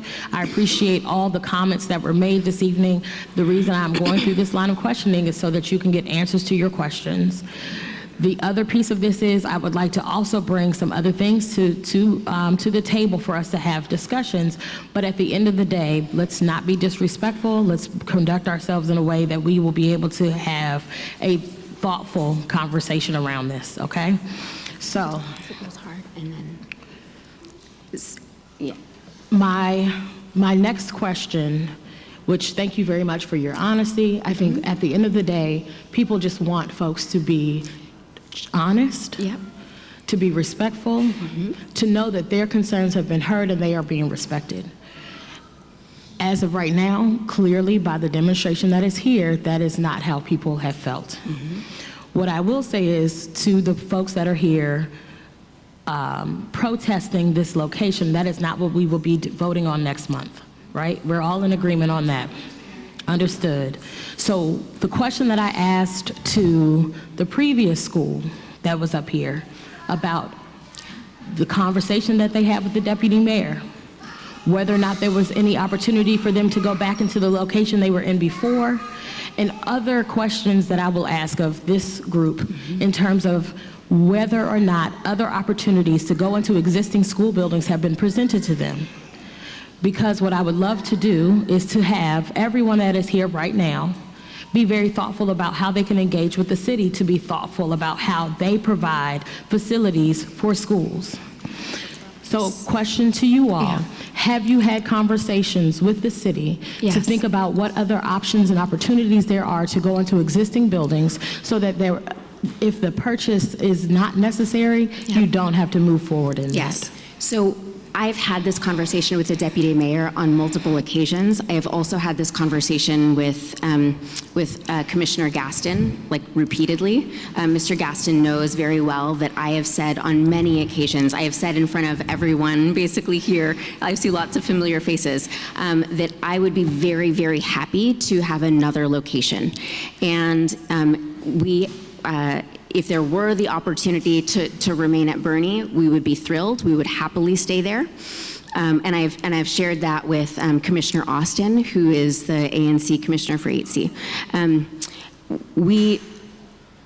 We have explored Wilkinson. I'm told that Wilkinson is not a possibility because the deputy mayor has tagged that site for the Infrastructure Academy. The Infrastructure Academy. I don't know what that is. It's a jobs training program, as far as I know. But okay. But I would be thrilled. And so what I've communicated after the Martha's Table meeting, Commissioner Gaston and I sat down, and I said, look, like I definitely hear the feedback from the community that the many members of the immediate community would prefer not to have a school there, and I would love to figure out a way so that I can go somewhere else. So I pitched, we can go back to our board, we can talk about how long we can delay our process, and if we were able to identify another site, we would resell the property, but we're not going to be able to identify. My understanding is if there is any possibility of being able to turn up another location, it will not be known until after the end of the calendar year. And so the challenge that we face is if we do not have access to a public, to a district facility, then we have no option. When you say you have no option, is there the opportunity or possibility of co-locating with another school? We have asked about that as well. I flagged that for the deputy mayor. I said I would be very glad to consider it. The schools that we were brainstorming that would kind of be within an appropriate vicinity did not sound like they would be feasible prospects for a host of reasons. But if that were possible, then I would be very glad to explore that. Have you had an opportunity to go with your ANC Austin, the ANC from Bernie, and the council member from the ward? Have you been able to go into to talk with the deputy mayor about a collective idea of how they could help to rectify this issue? I would be very glad to do that. We have not had that conversation as a group. So my suggestion tonight is that tomorrow, collectively, members of representatives of the community, along with the ANCs, along with you and your board, find ways and times and options and opportunities to go to the elected officials who are a part of the process of identifying facilities. This board, and I'm going to be very transparent, I'm going to be exceptionally blunt, and I'm going to just say this as matter-of-factly as possible.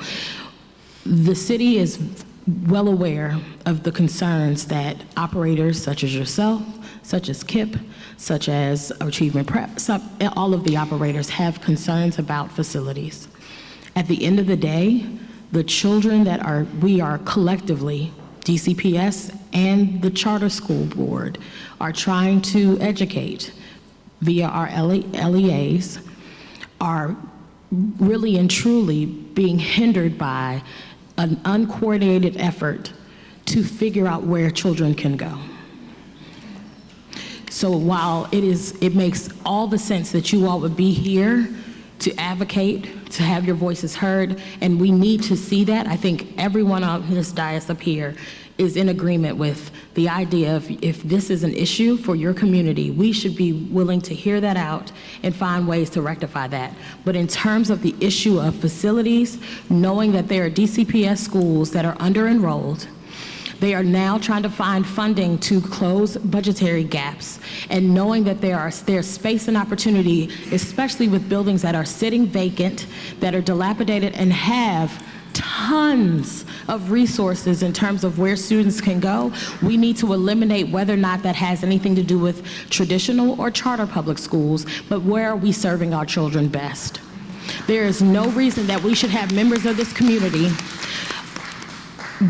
albeit it was very respectful, there should not be people standing up here with signs and fighting each other about where a school will or will not go.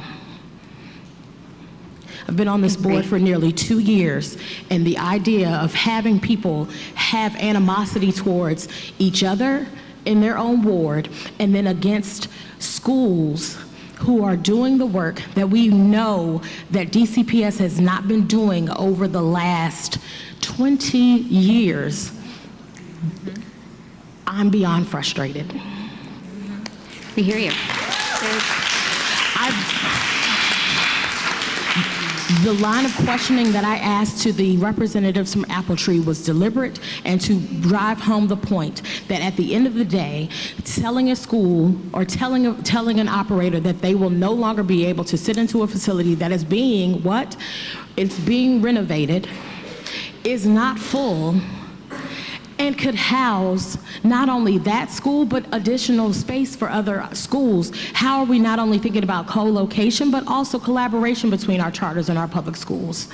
So what I would encourage all of you to do, specifically for you and your school and this community, is to figure out how you can get this board, these school leaders, and the leaders of your community in front of your elected officials to put pressure on them to find ways to resolve this issue, period.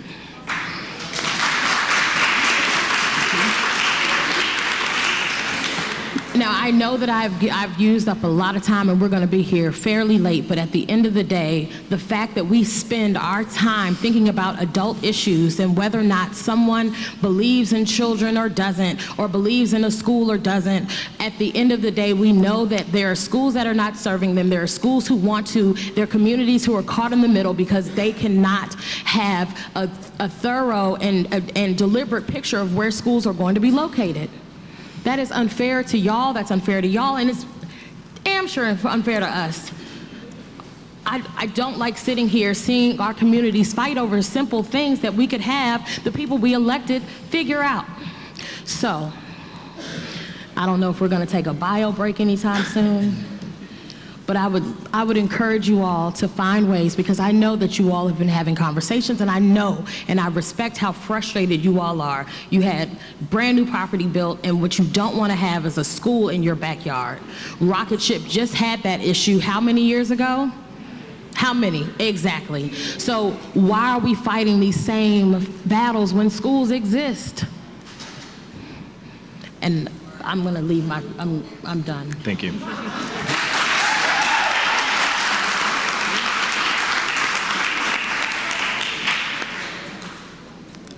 Thank you, Ms. Shelton. Questions from other board members? Otherwise, I know I have a few. So, no, go. One question that's come up already with the community is this feeling that this is not a school for them, because it appears that the spaces that will be at the new campus will essentially be reserved for kids who are coming from AAC. I'll also add I am your neighbor to AAC across the street, and I do think the process that happened at AAC was much better than this process, and so I would encourage you to go back to that process, because we were brought in much earlier than I think the community here has been brought in. But back to my original question, I mean, it does appear that we need to have a conversation about what this school looks like with regard to the people whose potential children could go there and feel like they won't be able to go there, which I can imagine is frustrating. Yeah. So, to be clear, we serve 506, we accept any student who participates in the lottery, right? So like anybody in the city who wants to attend a DC prep school can apply for the lottery, and and like hopefully they will get in. You have a transfer preference though for the kids who will be from AAC. Yes, yes. We serve 560 kids who currently live in Ward 8. And I think 137 of them who live in 8B. So we are serving like this community, But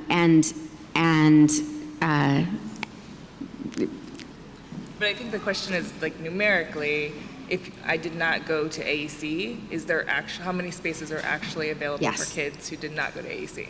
Yeah, we always do take some number of students in like 4th and 5th grade and 6th grade as well, but I would say it is much easier to be able to attend Anacostia Middle School if we're able to open it than if you have attended Anacostia Elementary campus, because the way that our model works is like every strong school, the quality of education builds year after year. And so if you look at our results for our 7th and 8th graders, they are by far the strongest, because the longer our students are with us, the better they do. And so that's the way that we believe that we can best deliver on our mission, is to have students with us for a long time.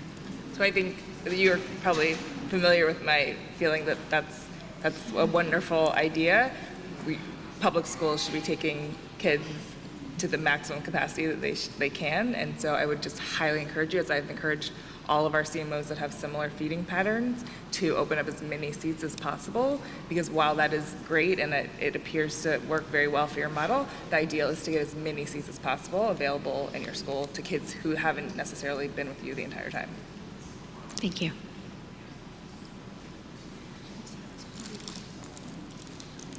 Other questions from the board?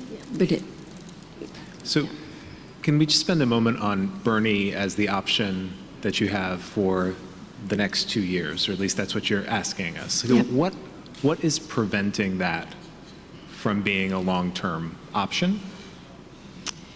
So Excel has a lease on the space now.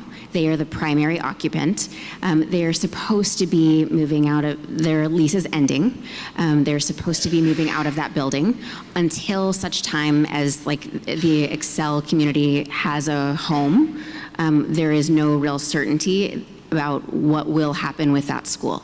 And so from our perspective, like we understand that there are things that need to play out, you know, kind of within DCPS, within the mayor's office, with Building Pathways, who has the lease from DGS.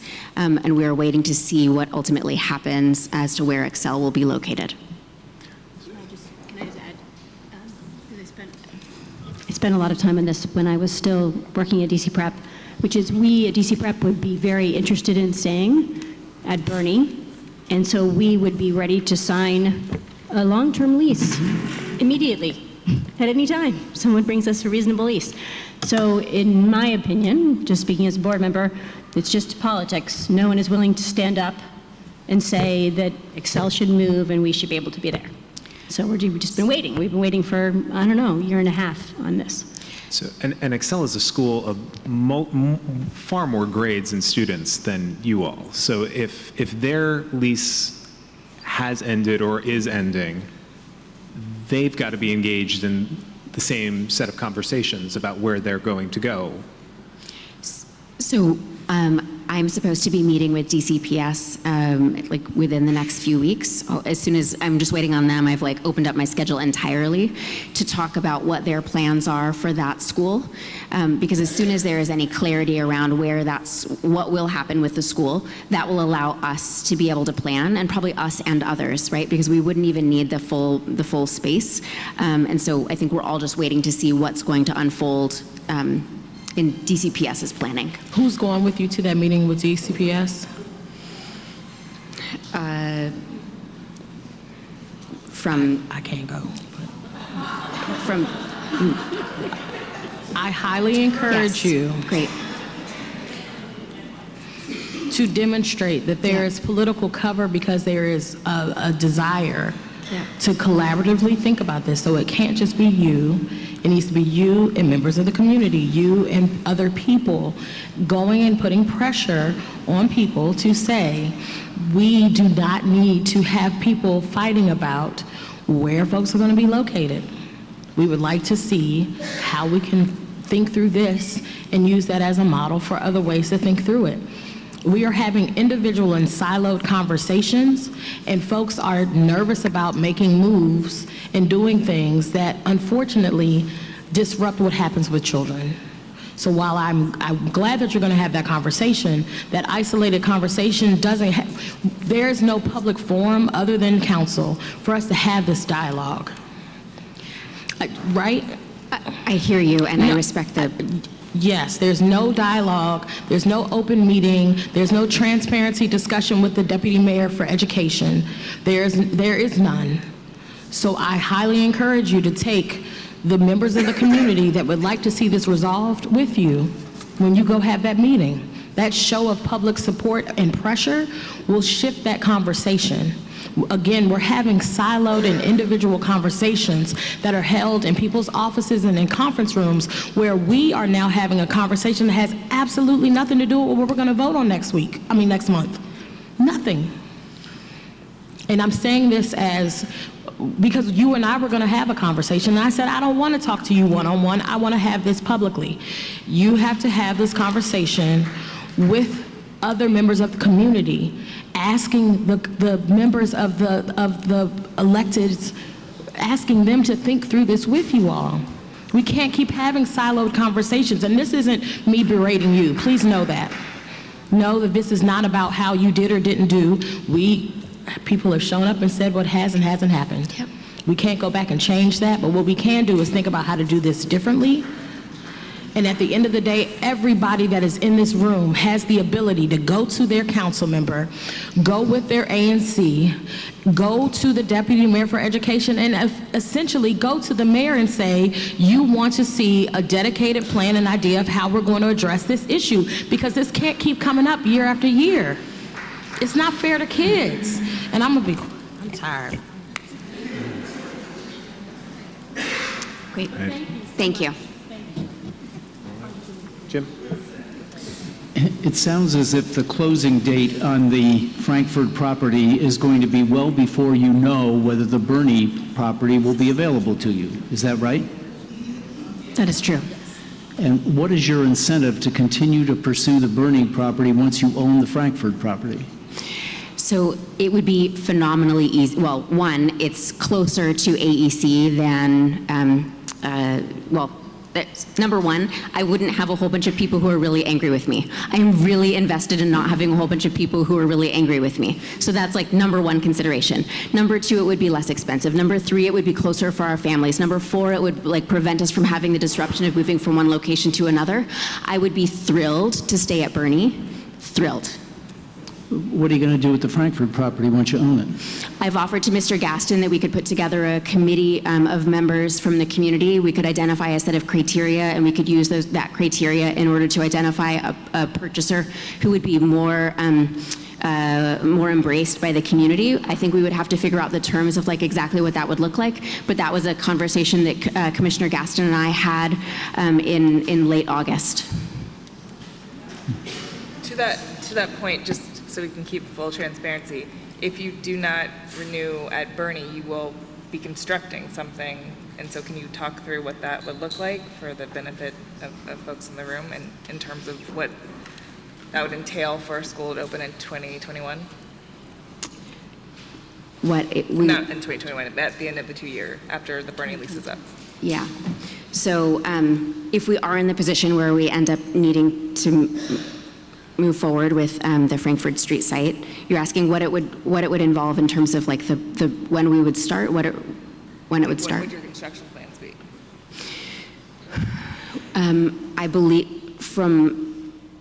I believe that we will have more information about what may or may not be a possibility in terms of co-location, in terms of like district space, sometime early in the spring, and that would allow us to be able to like have as much information as possible. We would delay all of our processes on moving forward with like the components of construction that would prevent us from being able to like stop until after that point in time. We would obviously need permission from the PCSB before that, and we would try. I've offered to Commissioner Gaston to put together a committee of members from the community to come together and figure out what are all of the concerns that we have, what are the things that we would be able to solve together, and to basically have a working group. If that was something that the members of the community would be interested in, then that's what we would want to do, to figure out how we could make this as accountable as possible for the concerns of the community. Did that answer your question, or were you asking something else? I think so. I mean, I'm just trying to get as much information as possible for people who will have construction happening very, very close to their home. So like exactly when the construction would be happening, I think would be helpful. Yeah. So we anticipate that like the permits and the building, like we would need to allocate at least 18 months for that process.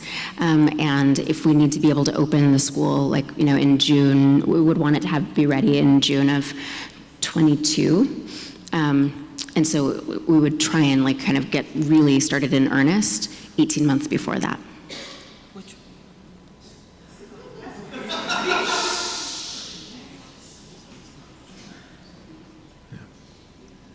Did you have another question? January 2021. So I know you're trying to get a meeting with DCPS. You've spoken to the DME. Has there been a timeline confirmed for you for when a decision around Bernie beyond the 2 years will be delivered? So when we talk about if there are other options in the spring, do you have any confidence that there will be a decision in one way or the other by the spring? Not just working on your timeline, because I know you're thinking about where would students be in 2 years and backwards planning from that. Right. But any real signal as to when a decision could potentially be made with respect to Bernie? I mean, every timeline that we've had about Bernie has not happened on that timeline. I think I would have, the challenge is if I had confidence that we would go there, then I would not be going through this, right? Like I would not be pursuing Frankfurt Street if I thought that like for sure we can go to and remain in Bernie.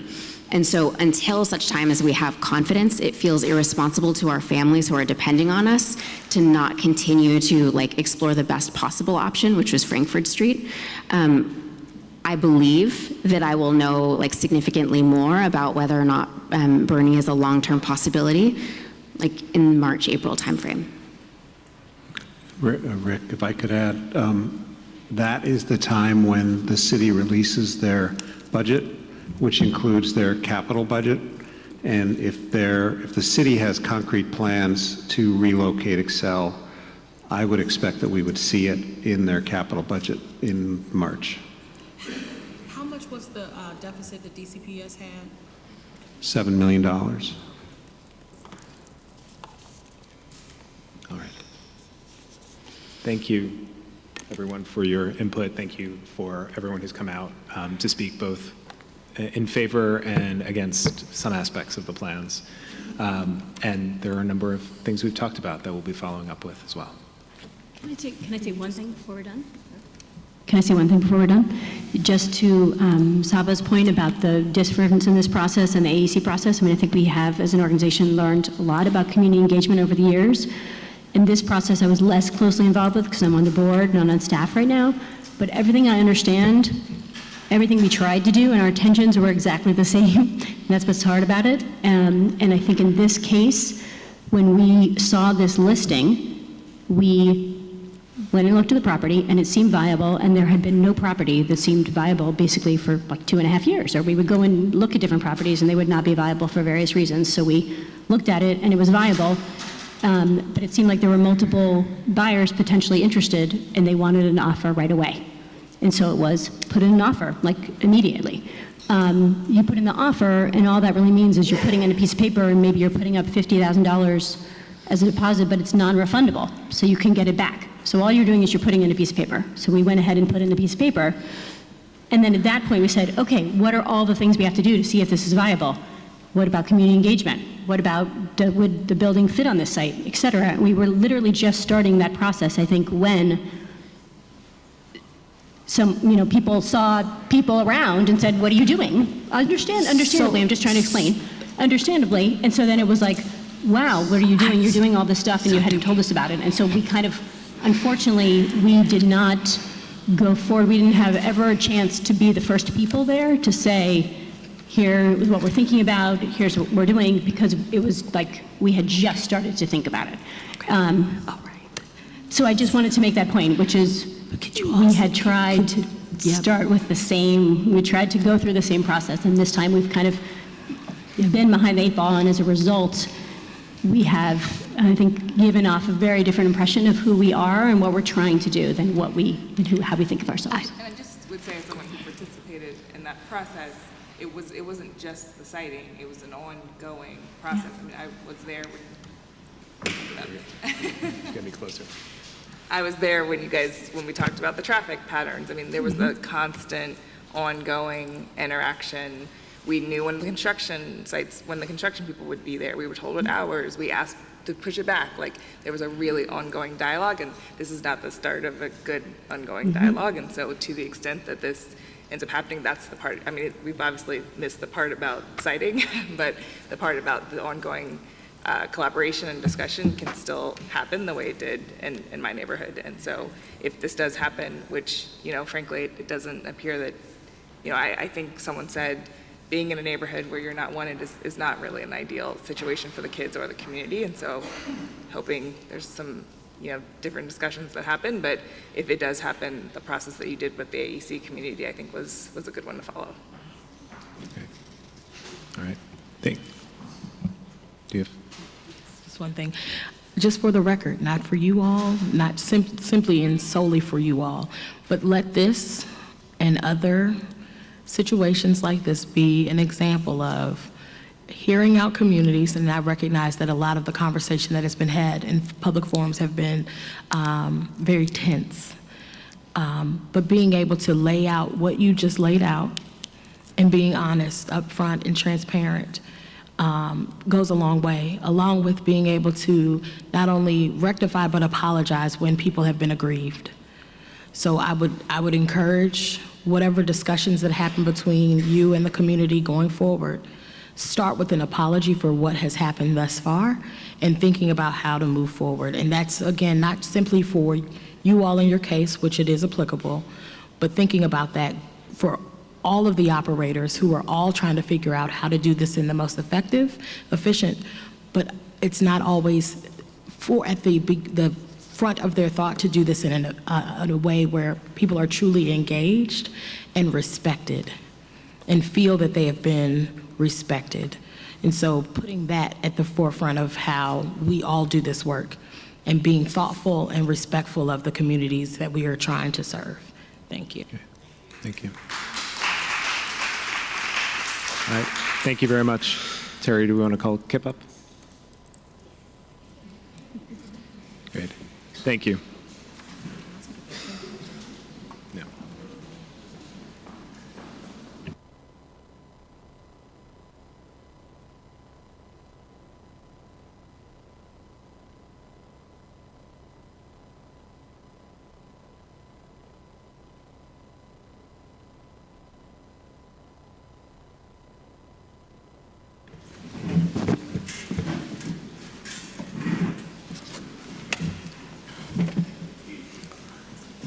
Good evening, everyone. I'm Jacques Patterson, Chief Community Engagement and Growth Officer. Hello, I'm Somal Shah. I'm the Vice President of Planning and Design. Hi, does this work? Yes, there you go. Hi, everyone. My name is Makia Love. I'm the Deputy CAO for our elementary schools at KIPP DC. This is a public hearing to discuss KIPP DC Public Charter Schools amendment request for a grade band expansion and reconfiguration at its existing Somerset facility in Ward 8, which currently comprises KIPP DC Honor Academy serving grades 4th through 8th, and KIPP DC Somerset College Preparatory, which serves grades 9 through 12. If approved, beginning in school year 2020-21, the LAA plans to open an elementary school campus, KIPP DC Wheeler Elementary Academy, that will serve students in grades 1 through 4. And in that same year, the LAA will reconfigure KIPP DC Honor Academy to serve only grades 5 through 8. Additionally, beginning in school year 2021-22, the school will open an early childhood campus to serve grades pre-K 3 through kindergarten. This grade expansion and reconfiguration does not require an enrollment ceiling increase, and representatives are here to answer your questions. Thank you. Good evening. My name is Jacques Patterson, as I said, and I'm the Chief Community Engagement and Growth Officer. And as they introduced themselves, I'm joined by Makia Love, our Deputy CAO for elementary schools, and by Somal Shah, Vice President for Design and Planning. At KIPP DC, we believe all students have the right to a rigorous, relevant, and joyful learning experience that will empower them to be successful in college, careers, and life. KIPP DC operates the most Tier 1 schools of any charter network in the district. 9 of KIPP DC's 10 elementary and early childhood schools are currently Tier 1. KIPP DC also has a successful track record of restarts. We are proud of our work restarting Arts and Technology Academy, which was on the verge of closing due to poor performance, but is now also a Tier 1 school. In December 2018 and February 2019, the PCSB Board approved amendments to DC KIPP's charter to enable KIPP DC to restart Somerset Prep. The PCSB approved KIPP DC to operate any grades at the Wheeler Road campus. In order to ensure as smooth a transition as possible, we decided to educate students in grades 4 through 12 at 2 schools, Honor Academy and KIPP DC Somerset College Preparatory. Over the next 7 years, we intend to renovate the campus, add additional grades and classrooms, and transition the high school students to a permanent location in Ward 8. Ultimately, we intend to operate the Wheeler campus as we do our other campuses, serving grades pre-K 3 through 8 grade at one site. We believe that this campus model is in the best interest of students for these 3 reasons. First, we want to enable Honor Academy students and their young siblings to attend school at the same location. Second, we are eager to begin working with our students as early as possible. And third, we want to help offer more seats to students seeking a quality public education here in my home ward of Ward 8. In order to expand and serve these grades, we are seeking an amendment to our charter so that it accurately reflects the campus name and grade spans operating at the Wheeler campus. These are conforming amendments since DCPS already approved KIPPs to serve all grades at the campus. Thank you, and we'll be happy to answer any questions that the board may have. Okay, thank you. I'll open it up to the board.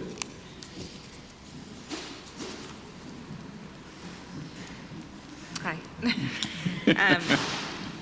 I'd actually just like to hear about your enrollment numbers right now at Somerset, which I understand are lower than projected, and how you think adding these grade spans will affect that. And then pretty much every time you're in front of me, I asked about the other high school that you're planning on, so would like to understand what's going on with the other campus as well.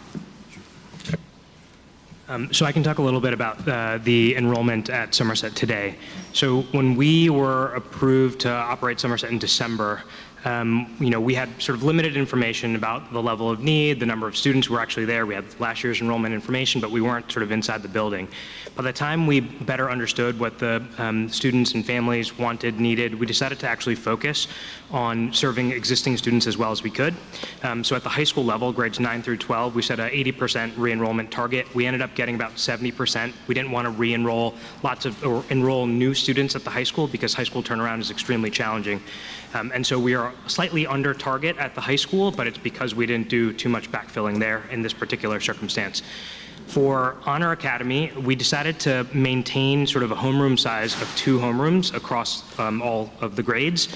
And so at the 4th and 5th grade, which were new additions last year, Somerset had previously started 6th grade.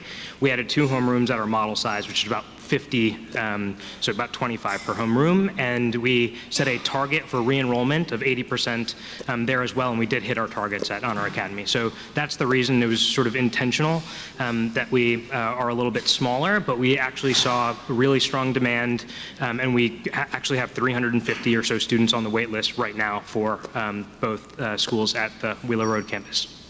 You have 350 across the middle and high school. That's accurate, yes. And when do you plan to restart backfilling in the high school? I would say next year, I would imagine that we'd be open to doing that. Okay. And then the other question was an update on the other high school. I'm sorry. I really appreciate that question. So currently we have done an exhaustive community engagement process, and we are nearing toward the time that the proposals are due. They'll be due on November 5th. We are putting in a bid for Fairby Hope. And again, we have been to, and I believe some of the ANCs can testify here, almost every single ANC within Ward 8, particularly 8E, where it resides, and speaking with the Commissioner, Single Member District Commissioner, Ms. Armstead. We have engaged the community in any way you can specifically talk about. We've knocked on over 200 doors. We've talked to the council member and the State Board of Education person. So we're very hopeful that after going through the 14th meeting, that they'll have November 14th that we're approved for that. For Fairby Hope. For Fairby Hope, yes, ma'am. I don't have it in front of me, but when you were approved for the new high school, there was a discussion in the testimony, which I can get for you, about opening up a number of spaces in the 9th grade so that the new school would not just serve kids who would come from a KIPP K through 8. I don't know if anybody's prepared to talk about that commitment tonight, but I just want to make sure that continues to be accurate. and Yeah, reflected? we do backfill across the board, maybe not at the highest levels of high school because of credit requirements and the complexity of that, but at 9th grade, 10th grade, we do currently backfill, and so I'll leave it there. So it's not backfilling. There was actually a commitment for when the school opened that spaces would be reserved for kids who had not gone to a KIPP K through 8. We can get back to you on that. I actually don't have the answer to that question.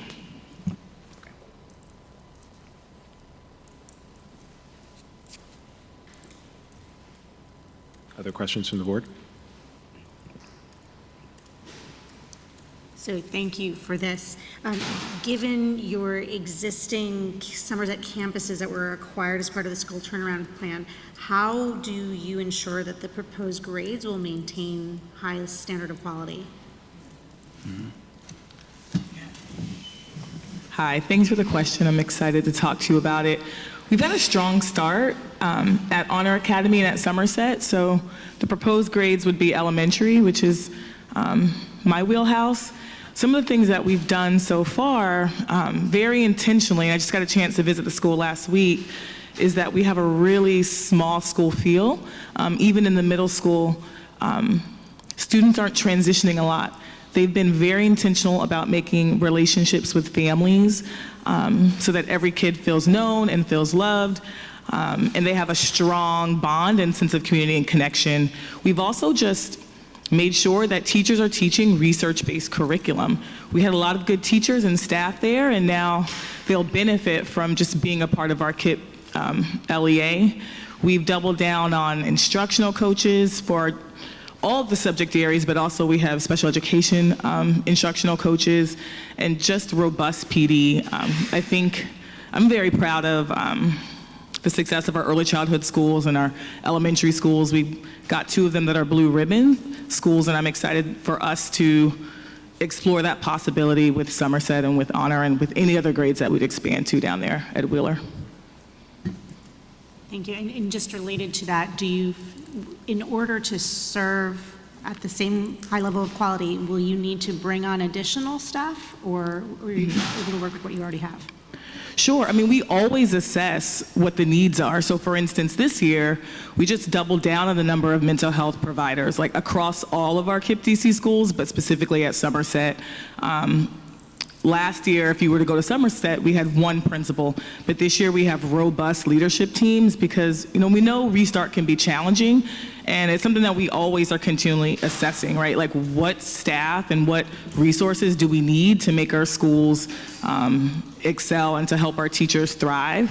So it's something that, of course, we always look at, and just like we brought in new supports this year, if we need those, like, we will.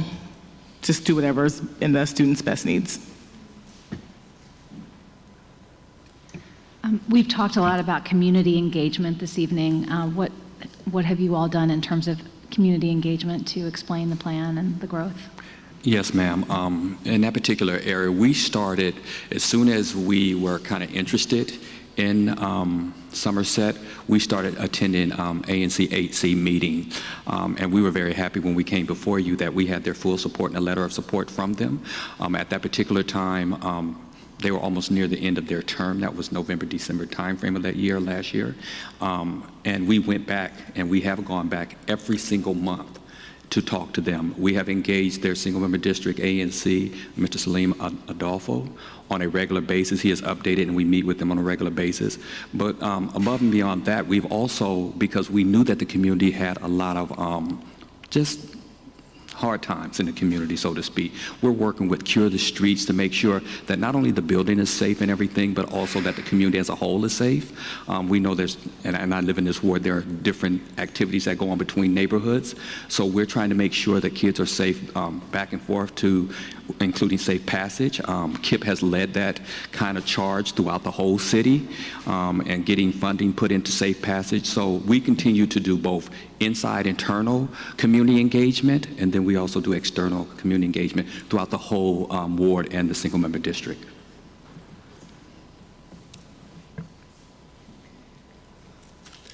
So I think this question is for Somel, because you mentioned earlier the consideration you make in taking on a turnaround at the high school level and some of the entry years that you might not allow for in order to do that.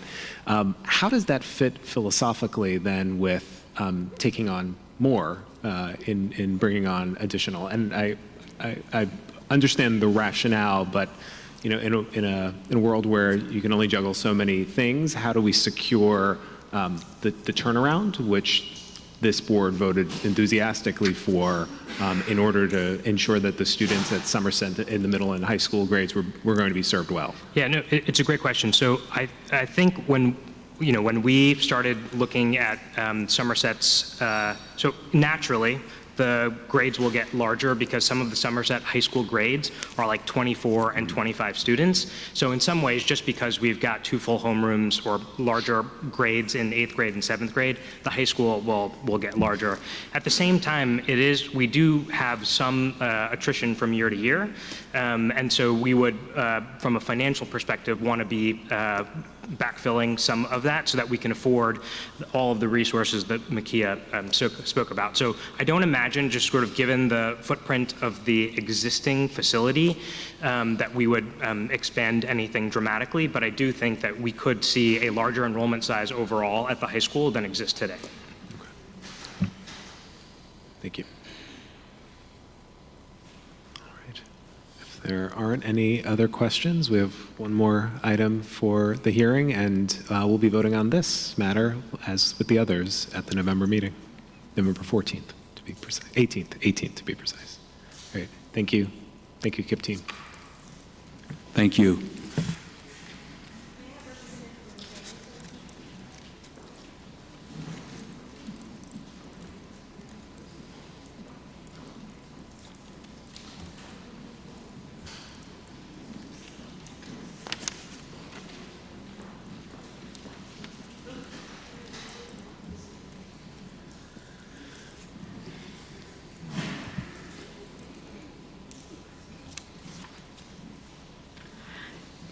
Good evening. I'm Haley Wiggins, the Executive Director of the Family Place. Good evening. I'm Michael Barnett, Board Chair of the Family Place.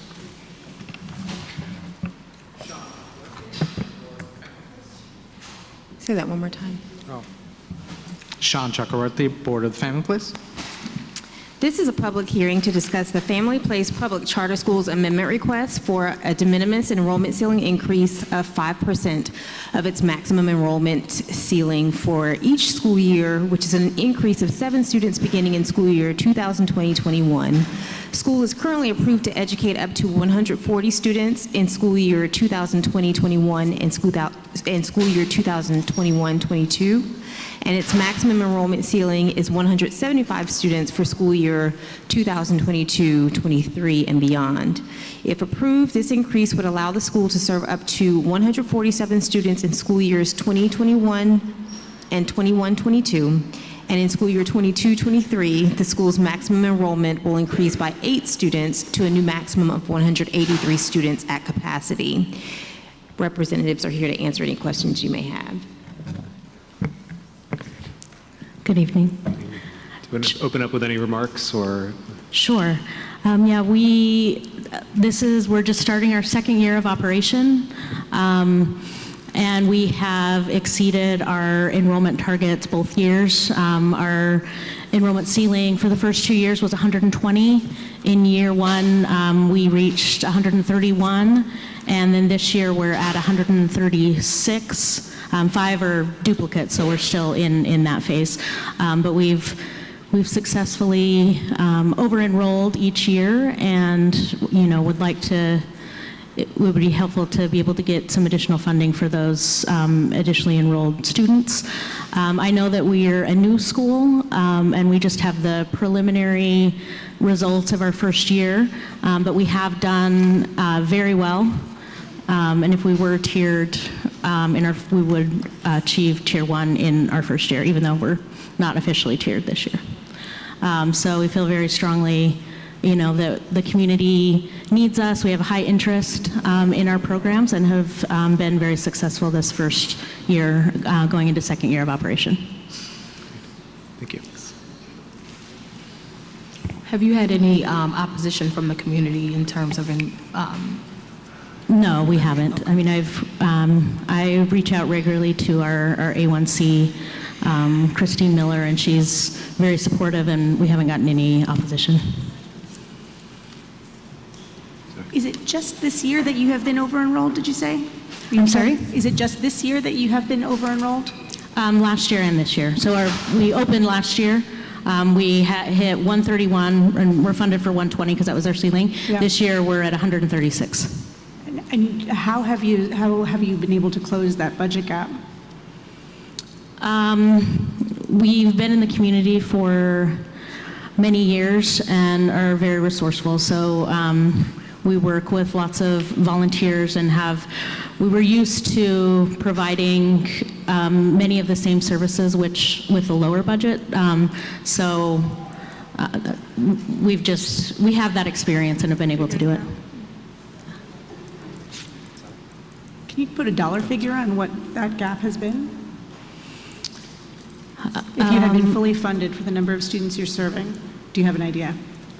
In my mind, I feel like I should, but I think it was around 250,000 that we could have received. It's been a long time since I've seen you guys, so congratulations. It is fun, isn't it? I'm just not speaking directly enough. I'm sorry. It's been a while since I've seen you, but congratulations on 2 years. Thank you. 2 questions. I haven't seen the building since I know there was some remodeling, so if you could talk about that and how that's allowed you to serve this number of students. And then it sounds like you have plans to do more remodeling, so just would like to hear about that and whether funding is available for that. And then you mentioned that you're doing well, which of course we don't have assessment and ranking data yet, but if you could kind of describe what your assessments or whatever indicators are telling you, that your students are achieving the goals you've set for yourself. Sure. As far as the building, we were able to do some renovations in the first year. So we were able to do some renovations in the basement, as well as just bringing lots of areas of the building up to code and up to ADA. We also offer 4 different schedules for our families, so not everyone is ever at the building at the same time, so we rotate those schedules. This was our first year, well, last year was our first year in the community offering evening programs, and it's been a huge success. We started with 2 classes in the evening and immediately expanded to 3, and would do more if we had more space, but we are limited by our space. So we're looking into a few options for year 3. We are looking into the possibility of being able to expand the current building that we have by going up or down. So I've engaged with some contractors and an architect to get some estimates on what is feasible. And that would be, we're considering that for year 3. If that does not work, we will need to lease some additional space in year 3. By year 5, we will need an additional location. So we've already engaged with some real estate expertise and an architect, and are looking into some options for year 5. But space is definitely an issue for us. And then the question on data, on how your students are doing and how you've been measuring that so far. Yeah, I wish I would have brought it with me. I know that for our PMF scoring, we reached 72.4 so in our first year. So I wish I should have it with me, but we surpassed all of our goals as far as ESL advancement. I just don't remember the percentage right now, but I could get it to you. We needed 63%, and I believe we were around 70%. And then 73%? And then 72.1? And then for college and career readiness, we also were very successful with that. Most of our students have retained their employment that were enrolled, or some have gained some additional employment, and as well as I think our in-seat attendance rate. Oh, thank you. That's helpful. So our in-seat attendance rate was 71.4, and then our persistence rate was 84.2. Oh, sorry. 73.4, excuse me. I should have brought it with me. And how are you looking to close that, that attendance rate or increase the attendance, in-seat attendance rate?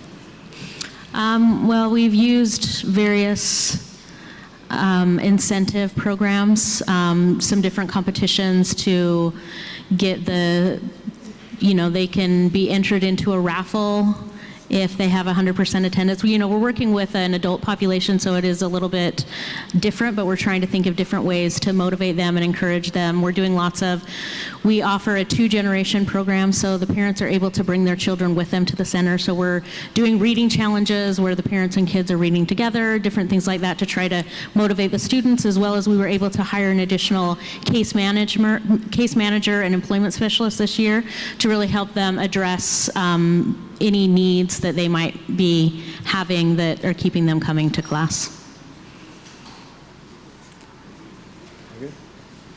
Just curious, what's the duration that students typically spend at the school? Is it they're going through a program in a year, 18 months, 2 years? What do you see? We have a variety. So probably on average, I would say 2 years. We do have some students who start with little to no literacy in their native language, and so it does take them longer to go through the program. So some of them, and again, this is historical data because this is only our second year of charter school, but some of them have been there for longer, so 4 years. And then more of our advanced students, like our CDA students, will just be there for 1 year while they're getting their child development associate. So it depends on which track the students are in. So have you had a graduating class already? Yeah. Oh, okay. Great. Yeah, we had our first graduating class in June of 19. Okay. And how many students graduated? I think around 80, 83, but again, they're on all different tracks, so graduation is defined differently for each program. Okay, great, thanks.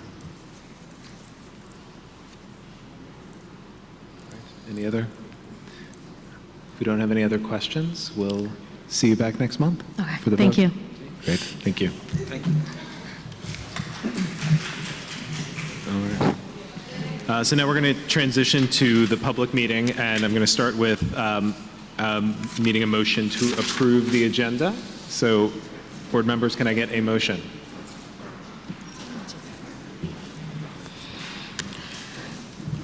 I'll take a motion. I move to approve the October 28th, 2019 board meeting agenda. Can I get a second? Second. Great, I have a second. All in favor? Aye. Aye.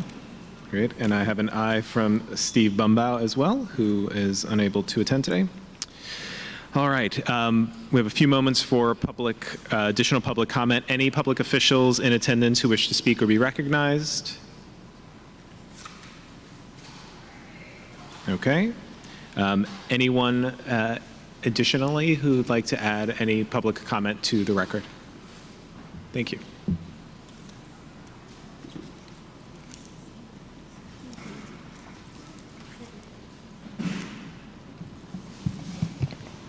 Good evening to everyone. My name is Tamiko Thompson, and I live on Frankfort Street. The proposed site of where DC Prep would be right at my door. With that being said, I understand all the concerns of all of the residents, including where I live and the DC Prep family.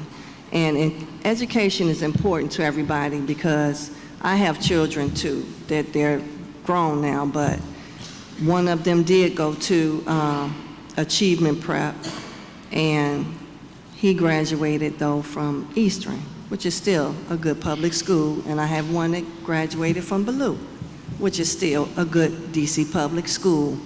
But with that being said, as Ms. Shelton said, I do believe both charter schools and DCPS, they need to come together. There's a plethora of buildings in DC. I don't believe that there's a need to build a brand new school where it's really zoned for residential. It is not zoned for commercial. unless you try to circumvent the system and go through the federal and say that it's an emergency, which it is not. When this school right here, Rocket Ship, was built, they did not engage the community, nor did the board. You guys, whenever there's a charter school that's built, do they not have to go through you guys? Are you guys, do they have to go through you? They request a charter amendment to approve the location. But each of the schools, and one of the reasons why Ms. Shelton and Ms. Beretta asked the questions that they did, is that it's the school's responsibility. For this school to be built, you guys had to know about it, right? Ultimately, we had to approve the location. Right, that is correct. You had to approve this location. No one ever came to our community. I'm only right around the corner, but I would never have built this school across the street from a halfway house. Never. You didn't engage the community. And when this school is open in the daytime, am I right, Rocket Ship family? It has to become a one-way. During the beginning and the end of the school day, it becomes a one-way because it's so congested, and they don't want anything to happen to the kids because of the traffic. That is not what we want on Frankfort, not at all. We want the kids to have a safe environment, but we do not want that congestion and all the other things that fall along with that. Thank you, ma'am. And we want more transparency because DC Prep, not you guys, the parents, the people that represent DC Prep were not transparent with us. They did not engage the community. Only after the fact that you bought the property, then you engage with the community. And only did you engage is because we saw surveyors. When we asked the surveyors what they were doing, oh, we can't tell, I don't know, we're just surveying. You know what you're doing. You're surveying for a school that's gonna be right in front of my bedroom. No, we don't want that. Okay, thank you, ma'am.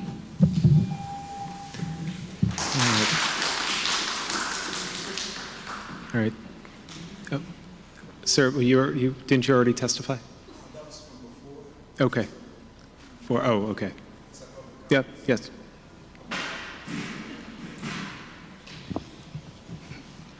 Thank you again for the opportunity to comment. This is what I actually initially contacted the board about via email in the public comment section. Just previously, I just wanted to throw some ideas out there because I see there's division and I see there are two very different accounts regarding the school's progress and how much they're helping students. But what I wrote about previously involves the procurement process at one of your charter schools. The school is Two Rivers Public Charter School, and I submitted a proposal. Liz Riddle is held responsible for reviewing the proposals, and I made several efforts to reach out to them. They held a meeting themselves, and when I attended, they weren't very transparent about how they were making the judgment to select the contractor. I know they have many proposals. I'm just a bit concerned about, which I've heard other people speak about, the lack of transparency. In order for it to be fair and competitive, they don't really identify who makes the judgment. They don't identify factors that were deemed favorable or unfavorable, and I put that in writing when I sent the email to you. And I would just be most appreciative if maybe the board here would consider giving bidders an opportunity to find out exactly who reviewed their proposals, if you can make it mandatory possibly, and to also provide feedback about what items are deemed favorable or unfavorable in order for bidders to be more competitive and to meet the standard that's set before them. Thank you very much. Thank you. right. Terry?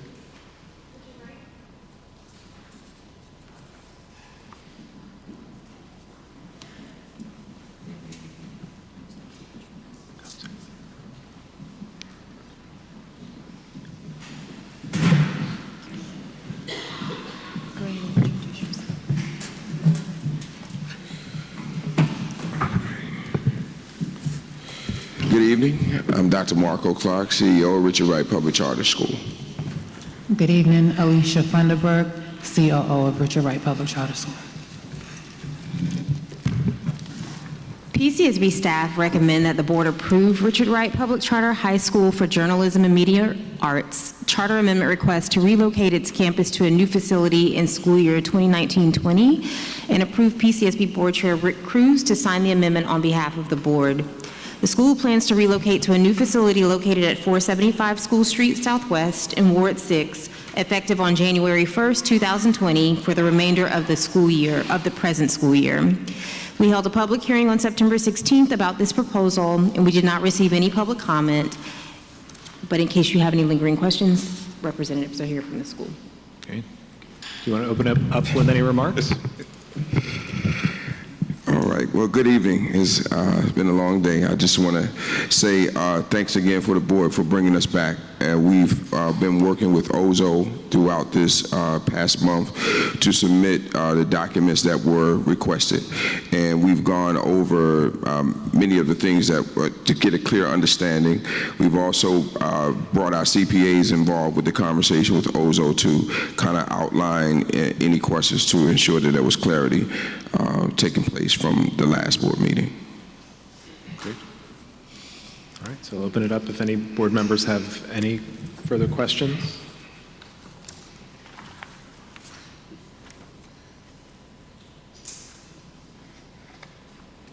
Could you just refresh on how have you communicated this potential change to your current community? We have held several meetings with our parents. We've engaged the Ward 6 community. We've also had support from the council member in Ward 6 who's been supporting the process. And we've also engaged the school directly, pretty much adjacent to us, to continue to build a collaboration as we move forward.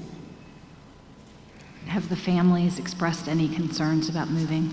They're very excited. Okay, good, great.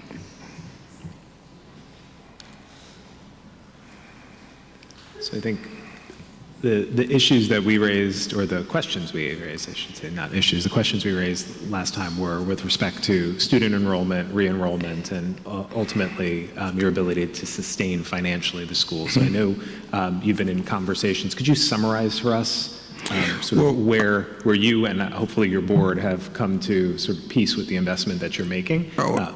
Absolutely. I think one of the things that we were able to get some more clarity with OZO from the beginning, the initial budget that we submitted had a full renovation rather than a growth in enrollment, and that we will renovate according to the enrollment growth. And so with that, we were able to demonstrate sustainability moving forward, as well as the room to grow and to make sure that there's affordability for everyone as we move forward. Mm-hmm. And working with Building Pathways will allow you that. It is Building Pathways, right? Who's at the facility? Building Hope. Building Hope, sorry. It's been a long day. Yeah, I understand. Building Hope will allow you that flexibility, so you'll be able to grow and take on costs as needed variably. Absolutely, and also what was missing from the first initial budgets that we gave a very conservative view, it did not show the person that's going to sublease from us and actually how we're going to share that portion. That was not part of the initial budget that we laid out. And that would be Apple Tree. That would be Apple Tree. And just continuing on the conversation we briefly had with them in terms of how you prepare to have the little ones right alongside your 8th through 12th graders. Okay, so we see it as an exciting opportunity. We've been having conversations with Apple Tree in every aspect, from the design of the building to the way that we're going to collaborate as co-tenants together, and some things that we see as a benefit for high school students to do as far as community service that we believe a lot in working with the young folks there. And so we have come together as teams because we've been meeting for, I don't know, several months now, 8 or 9 months, with the 2 different schools to collaborate on how we would make this happen.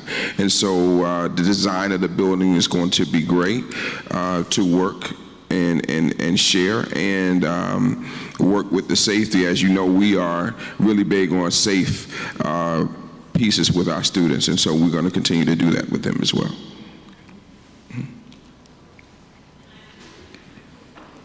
Board members, any other questions?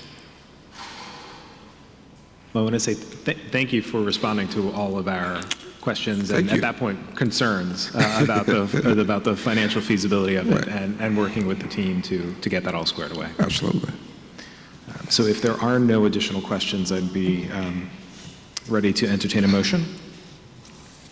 I move that we approve the charter amendment request of Richard Wright Public Charter School and approve Board Chair Rick Cruz to sign the amendment on the board's behalf. Second. All right, I've got a motion and a second. All in favor? Aye. Aye. And I have an aye from Steve Mumbaugh as well, as unanimous approval. Thank you. Congratulations. Thank you. Yeah. And Dr. Clark, when are you set to move into the building, or at least what's the timing currently? When are we going to move in? Yeah. We're not going to move until June. So now we're June next year. So we're going to finish this year. You are in the Blue Castle. Mm-hmm. Great. You can't get away from the Blue Castle. We can't get away. Thank you. Thanks. All right, Terry. I have representatives from Rocket Ship.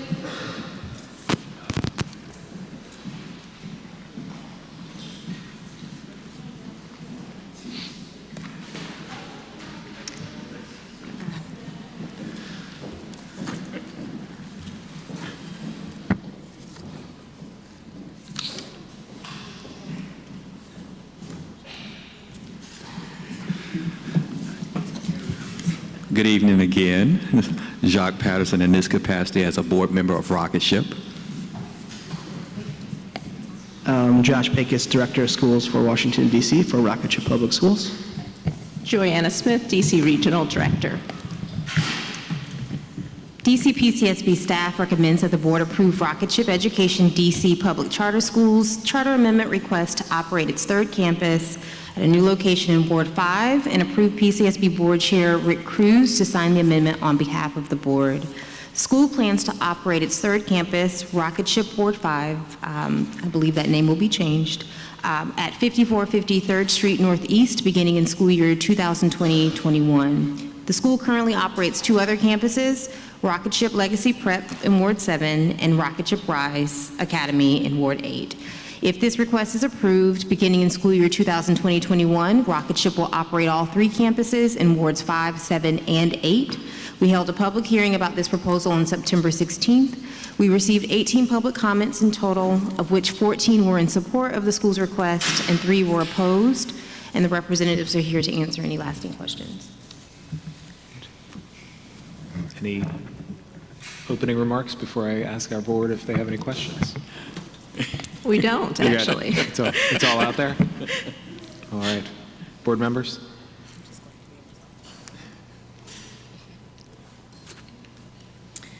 So I'm going to make a comment and then a question. So I just, for the good of the public and for the record, the vote in front of us is to approve a board charter amendment that would add a location.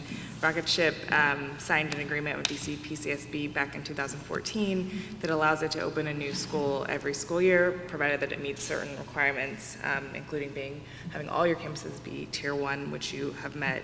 That means that the decision to open up a new Rocket Ship has already been determined, and so I want the public to be clear that what we're voting on tonight is not whether or not Rocket Ship can open a new location, but is it really a very almost pro forma vote as to whether or not this amendment can be made to your charter. With that said, I do appreciate that you did the market analysis of Ward 5. I do think it would be helpful to see your waitlist numbers included in a market analysis. I believe you looked at sort of the waitlist numbers across Ward 5. And I think that would be helpful for people to see that there's a demand that would be served by opening up another rocket ship. You have 5 more that you are provided to open up in your charter agreement. And so going forward, I think for clarity and transparency for everyone to understand that your decisions about where to site new locations aren't driven just by that agreement, but also to make sure that you're actually serving a demand in the community. I did look at your waitlist numbers. I understand that it's about 236, with the bulk of that being around the pre-K ages where you'll be serving in Ward 5 initially. But I do just encourage you that the market analysis go a little bit deeper, and so that we're able to answer questions to the public about whether or not we're just continuing to open rocket ships or that there really is a demand to keep doing that. Thank you.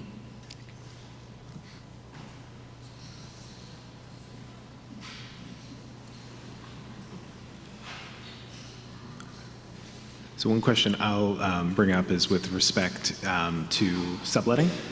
So there's a provision and perhaps even an LOI about the opportunity to sublet, at least for a short period of time until you need the space to another school. I just want to be very clear that the specifics of that sublettor and the school is not what we are voting on tonight. We are voting on your location, the location you proposed. I don't know if you wanted to say anything more about that, just because that is a topic that has come up. Sure. So as you mentioned, we did sign a letter of intent with social justice, but we have not signed a lease agreement. And so we are in the process of negotiating those terms. We're expecting that will be finalized sometime in November. And social justice will be running its own sort of process, Terry, at that time to engage community members and to then come before this board as a newly chartered school. That's right. That's right. And then the term that we are anticipating will be 3 years. So it won't be, while there will likely be an option to renew, we also anticipate the possibility that we will be able to fill the building and that there is the demand for our seats and that we won't need a subtenant. But we're excited to partner because it is an exciting continuum possibility since we serve pre-K through grade 5 to have kids potentially matriculate into a middle school, a high quality middle school. Yeah. Great. Thank you. Board members, any? Just for my clarification, because I wasn't on the board at that time, and it's great to be able to talk to you, Jacques. Yes, ma'am. What year did you all start the process of building the facility that came before us because another school was going to co-locate with them last year? When did y'all start that process? Okay, so you're asking, when did we start this particular process for this third school? Okay. I'm asking about the Legacy location. A Legacy? Yes. We started that process, I believe, 2016. Josh is correct. 2016? Yes, ma'am. Okay, thank you. Yes, ma'am.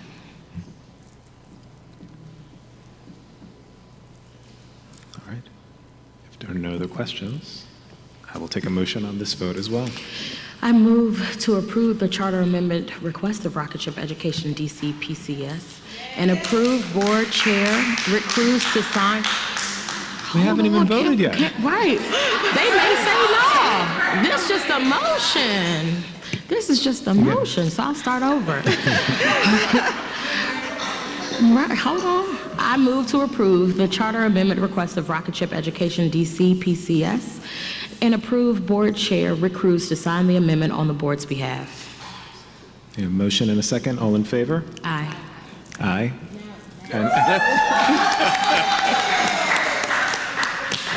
And for the record, an aye from Steve Bumbaugh as well, so unanimous support.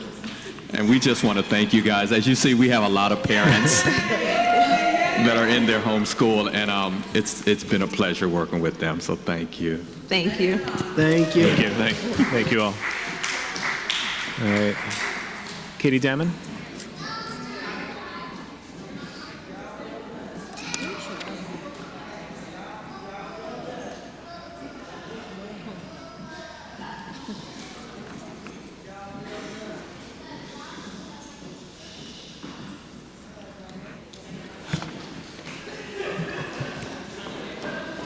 Good evening. All right. My name is Katie Damon, Senior Manager within the School Performance Department, here with Rashida Young, Chief School Performance Officer. Tonight, we are asking the board to vote on revisions to the admission preference policy and the student admission guidelines. Most of these revisions are updating outdated language and aligning policy with practice. The most substantive change outlines how LEAs may opt into a transfer preference, which will allow students a preference to move between campuses within an LEA or a network of member schools, such as DCI. This change is being made to align policy with practice. Following our discussion at September's board meeting, we have gotten clarity about how transfer preferences are facilitated, and we now know that all transfers between campuses must move through the My School DC lottery system. I am happy to answer any questions you have about these changes. Hi, Katie. Hi, Saba. Thank you for your work on this. I do think it's important that we go through the changes that have been made since the last meeting. Sure. Because have been some significant changes. In particular, I just would like you to stress, maybe walk through what this process would look like at a school that has decided to employ a intra-LA transfer process. I'm so sorry. I had a hard time hearing your question. Sure. Excuse me, in the back of the room, can you all keep your voices down, please? And ask the folks in the hallway to, yeah, thanks so much. Actually, just want you, for everyone to understand the changes since the last time we looked at this, to walk through the process that a school would take if they want to employ an intra-LA transfer. Yep, so they would actually have to work with their family to move through the My School DC transfer process. So they would have to, the same way if a family wanted to move from one LEA to another, they would have to complete a request through My School DC to enter into a new campus and move through, if there was a wait list at that existing campus, to move through that wait list if needed. And how families know how to do that? Like, how would they be alerted to that ability to do an intra-LA transfer? I'm trying to get you to say that it's going to have to be in their handbook. It would have to be, yes, of course. So it has to be available to families either in their student handbook or in another document that's accessible to families. So all families are aware of the possibility that they could move between campuses if they want to. Yeah.